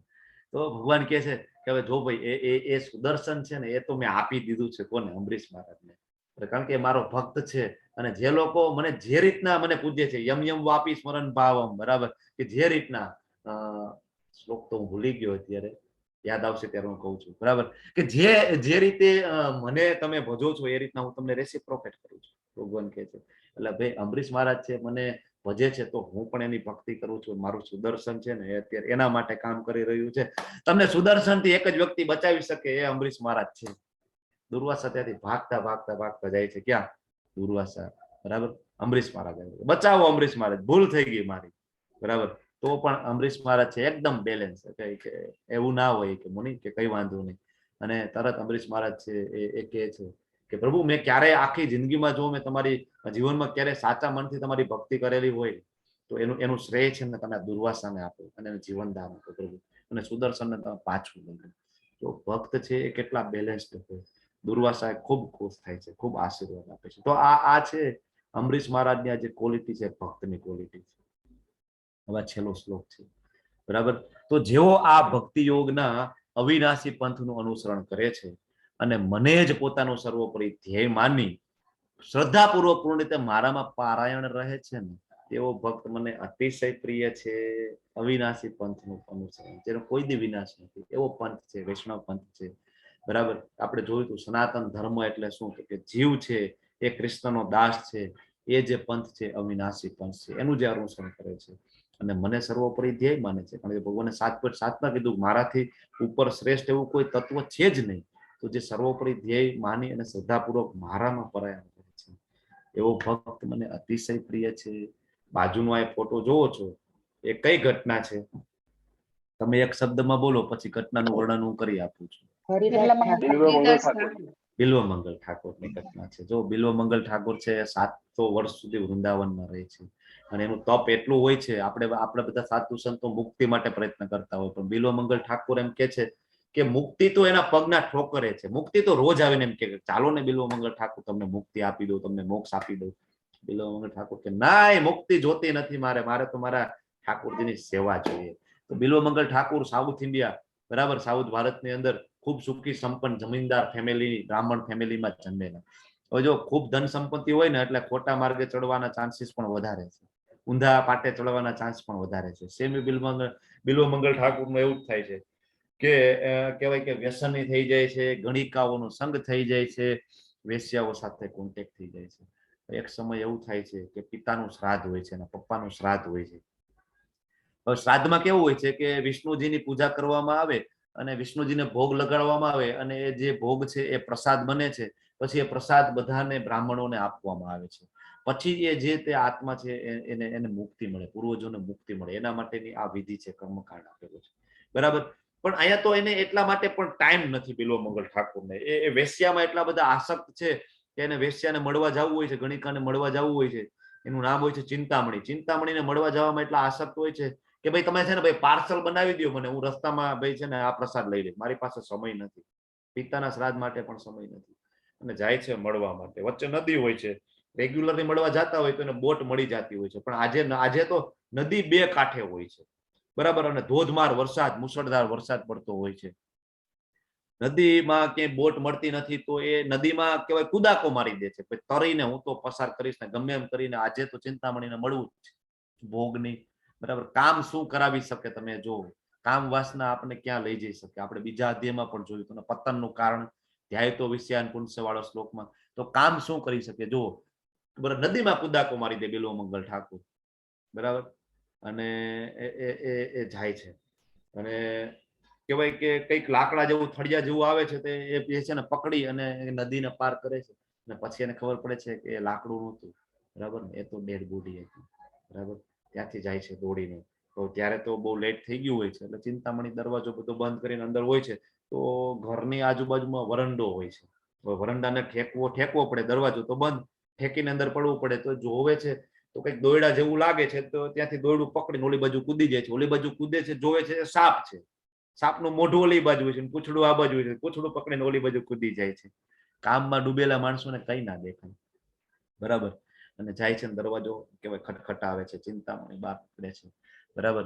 અને કહે છે જો મેં તારા માટે કેટલું કર્યું, બધું એ જે બધું કરે છે એનું વર્ણન કરે છે. તો એ સમયે ચિંતામણીના શરીરની અંદર એ બિલ્વમંગલ ઠાકોરના પૂર્વજન્મના જે ગુરુ છે એ આવે છે અને શું કહે છે, ચિંતામણીના મોઢે બોલાવે છે કે મારા શરીરમાં, મારા દેહમાં તું આટલી આસક્તિ રાખે છો ને, આટલી આસક્તિ જો તે કૃષ્ણના ચરણોમાં રાખી હોત ને તો ક્યારનો તું છે ને ધામમાં જતો રહ્યો, બરાબર. અને એને તરત જ્ઞાન લાગી જાય છે બિલ્વમંગલ ઠાકોરને, બરાબર. અને ત્યાંથી ડાયરેક્ટ નીકળી જાય છે વૃંદાવન બાજુ. વૃંદાવન જાય છે પણ જૂની હજી આદતો તો ખરી, બરાબર. તો રસ્તામાં એક સુંદર મજાની સ્ત્રી મળે છે, બરાબર. બિલ્વમંગલ ઠાકોર એનો પીછો કરે છે, સ્ત્રી આગળ, બિલ્વમંગલ ઠાકોર પાછળ. એમ કરતા કરતા સ્ત્રીનું ઘર આવે છે. બહાર એક ઓટલો હોય છે, ત્યાં વૃક્ષ હોય છે, એ ઓટલામાં એના પતિ બેઠા હોય છે સ્ત્રીના, અને માતાજી અંદર જતા રહે છે ઘરમાં. અને એના પતિને કહેતા જાય છે જો એક વ્યક્તિ છે ને અજાણ્યો માણસ મારો પીછો કરે છે, બરાબર. એટલે બિલ્વમંગલ ઠાકોર આવે છે ને ઓલા એના જે હસબન્ડ છે બેઠા હોય છે, હસબન્ડ પૂછે છે બોલો ને મહાત્મા શું હતું. એ સમયે માણસો ખૂબ બેલેન્સ હતા. આપણે હોય તો તરત મારવા જ માંડીએ, ધોકાવા માંડીએ, પણ આ તો એકદમ બેલેન્સ હતા. શું હતું મહાત્મા, બોલો ને, શું કામ તમે, શું કામ શું હતું, શું કામ પીછો કરો છો મારા પત્નીનો, બરાબર. બિલ્વમંગલ ઠાકોર કહે છે તમે એક વખત તમારા પત્નીને બહાર બોલાવશો. તો જો એ વ્યક્તિ બોલાવે છે ભાઈ આવને, બોલાવે છે, કઈ વાંધો નહીં. તો એ માતાજી બહાર આવે છે. બિલ્વમંગલ ઠાકોર કહે છે કે ભાઈ તમે છે ને તમારા માથાની પિન મને આપો, બરાબર. તો બિલ્વમંગલ ઠાકોરે પિન લઈ અને બંને આંખો એની ફોડી નાખે છે, બરાબર. જો આ પ્રેક્ટિકલ આપણે કરવાનું નથી, આપણે કોપી કરવાની નથી, પણ કહેવાનો મતલબ છે કે ભગવાનના ભક્તો છે એ ભક્તિ મેળવવા માટે કેટલું કરી શકે છે, બરાબર. ઇન્દ્રિયોનો કંટ્રોલ કરવા માટે કેટલું કરે, બરાબર. તો એ બંને આંખો ફોડી નાખે છે, બરાબર. કે ભાઈ આ જે આંખ છે ને એ જ મને કૃષ્ણથી દૂર લઈ જવા માટે આનો મોટો ફાળો છે કે આંખથી હું જોઉં છું એટલે મને આસક્તિ થાય છે ને બંને આંખો ફોડી નાખે છે, બરાબર. અને પછી એ વૃંદાવન જાય છે અને ત્યાં 700 વર્ષ સુધી, 700 years સુધી એ ભગવાનનું કીર્તન કરે છે. અને ઘણા બધા એમના ભજનો છે અત્યારે પણ ઇસ્કોનમાં ગવાય છે. અને જો કૃષ્ણજી સામે બેઠા છે, એ તો તમે આ પિક્ચર જુઓ તો આપણે ખૂબ આનંદ થાય. ભગવાન આ રીતના બેઠા છે અને એમના ભજન સાંભળે છે, ઓલા ભજન કરે છે, અને કૃષ્ણજી સાંભળે છે. આવી જ એક સુરદાસજીની પણ એક કથા છે સુંદર મજાની, ક્યારેક એ પણ લઈશું. ખૂબ સુંદર ઘટનાઓ છે આ બધી. અનન્ય ભક્તિ કેવી હોય, બરાબર. તો એ મૃત્યુ અને મુક્તિ બંનેને પરાસ કરે છે, બરાબર. જો કૃષ્ણને શ્રદ્ધાથી આપણે ભજીએ, બરાબર ને, તો આ બધું થઈ શકે. તો તમે પણ ભગવાનને ભક્તિ કરવાનો પ્રયત્ન કરો. આ સાથે આ ચેપ્ટર તો અહીં પૂર્ણ થાય છે, પણ હજી મારે તમારી એક 5 મિનિટની જરૂર છે અને મારે તમારી સાથે એક સ્લાઇડ હજી એક શેર કરવી છે.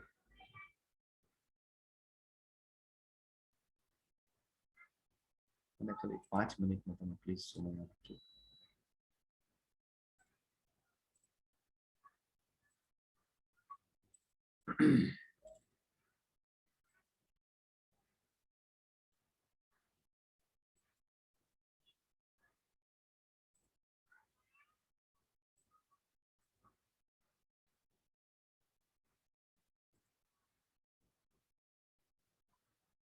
ઓકે, તમને વિઝિબલ છે ને સ્ક્રીન પ્રભુજી? હા. દેખાય છે. હા, દેખાય છે. હવે આજે શું છે કે આ દાનને રિલેટેડ એક સ્લાઇડ છે, એ પણ મારે રન કરવી છે. કારણ કે જો ભક્તિના અલગ અલગ પ્રકાર આપણે જોઈ લીધા, આપણાથી કઈ નથી થતું, તો એટલીસ્ટ આપણે જે કંઈ કમાઈએ છીએ એમાં થોડું, જો આ ફરજિયાત નથી, કોર્સ બિલકુલ નિઃશુલ્ક ચાલી રહ્યો છે, બિલકુલ નિસ્વાર્થ ભાવે ચાલી રહ્યો છે. પણ આટલું મોટું આ જે આયોજન છે, આટલો મોટો કોર્સ ચલાવવા માટે લક્ષ્મીની તો જરૂર પડે, તમને બધાને ખબર છે. એટલે જો શક્ય હોય તો તમે ડોનેશન આપી શકો. જો આપણે ઇસ્કોન શ્રી રાધા ગોવિંદ ટેમ્પલ મેંગલુરુ નંતુરમાં આવેલું ટેમ્પલ છે, એના માટે આ તમે જોવો છો ને, આ જગ્યા છે ને, આ આપણે પરચેસ કરી લીધી છે ઓલરેડી, બરાબર.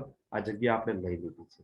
જો આ તમે જે માર્કિંગ કરેલો એરિયા છે, ના એક સુંદર મજાનું ભવ્ય મંદિર બનવાનું છે, અને વિડીયો પણ આવી ગયા છે, હાલમાં મારી પાસે નથી, આપણે શેર કરીશું. એમનું ભૂમિપૂજન પણ થઈ ગયેલું છે, બરાબર, મંદિરનું. તો એ મંદિરની અંદર આવી નાની નાની સેવાઓ છે. જો ખાલી એક ઈંટની સેવા છે તો એ 1500 રૂપિયાથી ચાલુ થાય છે. બે ઈંટની સેવા છે તો 3000 રૂપિયા છે. 5 7,500 રૂપિયા, 10 15,000 રૂપિયા, આવી નાની નાની સેવા. 1500 થી આવી સેવા ચાલુ થાય. તમે આ લિંક ઉપર જાઓ તો તમે આ તમારી સેવા ત્યાં આપી શકો છો. પછી એનાથી મોટી પણ સેવા છે, 5000 10,000 15,000 20,000 આવી સેવા છે. લાઈફ પેટ્રોલ મેમ્બરશિપની આપણે હમણાં ચર્ચા થઈ ગઈ, બરાબર. 35,555. ઇસ્કોનના કોઈ પણ ટેમ્પલમાં આખા વિશ્વમાં તમે 3 દિવસ 3 નાઇટ રોકાઈ શકો છો, બરાબર. અને ત્યાં ખાલી મેન્ટેનન્સ ચાર્જ આપણે ચૂકવવાનો હોય છે, બરાબર. તો જો તમે આ કરો તો અચ્છા, આપણે વાત થઈ ગઈ છે 35,555, બરાબર. અને એ તમે ઇન્સ્ટોલમેન્ટમાં પણ આપી શકો છો. એવું નહીં કે તમારે એક સાથે 35,000 પે કરવાના છે, તમે ઈએમઆઈમાં પણ આપી શકો. બીજી મોટી પણ સેવા છે, બરાબર. ઘણા બધા ખૂબ સુખી સંપન્ન હોય, ભગવાને ખૂબ એમના ઉપર કૃપા કરેલી હોય, તો એ લોકો 1,08,000 સેવા છે તો એ ધર્મ અધિકારીની સેવા છે, બરાબર. 2,70,000 સેવા છે, બરાબર. મુખ્ય ધર્મ અધિકારી 5,40,000 છે. મહામુખ્ય ધર્મ અધિકારી 10,80,000 સેવા છે, બરાબર. આવી સેવાઓ છે. પછી આ નાની નાની સેવાઓ આપણે પેલા જોઈ લીધી, બરાબર. 500 રૂપિયા છે, 1000 રૂપિયા છે, 200 રૂપિયાથી પણ સેવા તમે કરી શકો છો, બરાબર. તો આવી નાની નાની સેવાઓ છે. તો સમુદ્ર પુરાણમાં લખે છે કે જે લોકો રાધા ગોવિંદ ટેમ્પલ માટે, જે લોકો રાધા કૃષ્ણની સેવા માટે જે લોકો ડોનેટ કરે છે, તો એના જે પૂર્વજોમાં કોઈને અધોગતિ થયું હોય તો એને ગતિ પ્રાપ્ત થાય, ભગવાનના શરણોમાં સ્થાન મળે, બરાબર. ધ્રુવ રાજાની ઘટનામાં પણ આપણે જોયું. અને હમણાં જયારે લાસ્ટ મંથમાં ત્યારે પણ ચર્ચા થઈ હતી આ બધી, બરાબર. ઓકે, તો આ સાથે અહીં પૂર્ણ કરું છું મારું વક્તવ્ય. અને તમે બધાએ મને ખૂબ શાંતિપૂર્વક સાંભળ્યું. તમારો બધાનો આભારી છું. હરે કૃષ્ણ કૃષ્ણ કૃષ્ણ હરે હરે, હરે રામ રામ રામ હરે હરે. હરે કૃષ્ણ એવરીવન. હરે કૃષ્ણ. હરે કૃષ્ણ. હરે કૃષ્ણ. ઓકે, સાથે મળીને આપણે એક જપ કરી લઈએ અને પછી આજે ક્વેશ્ચન આન્સર સેશન ચલાવીશું. કોઈને આજે 3 દિવસમાં કોઈને કાંઈ પણ પ્રશ્ન હોય તો એ જરૂરથી ચેટ બોક્સમાં ટાઈપ કરો.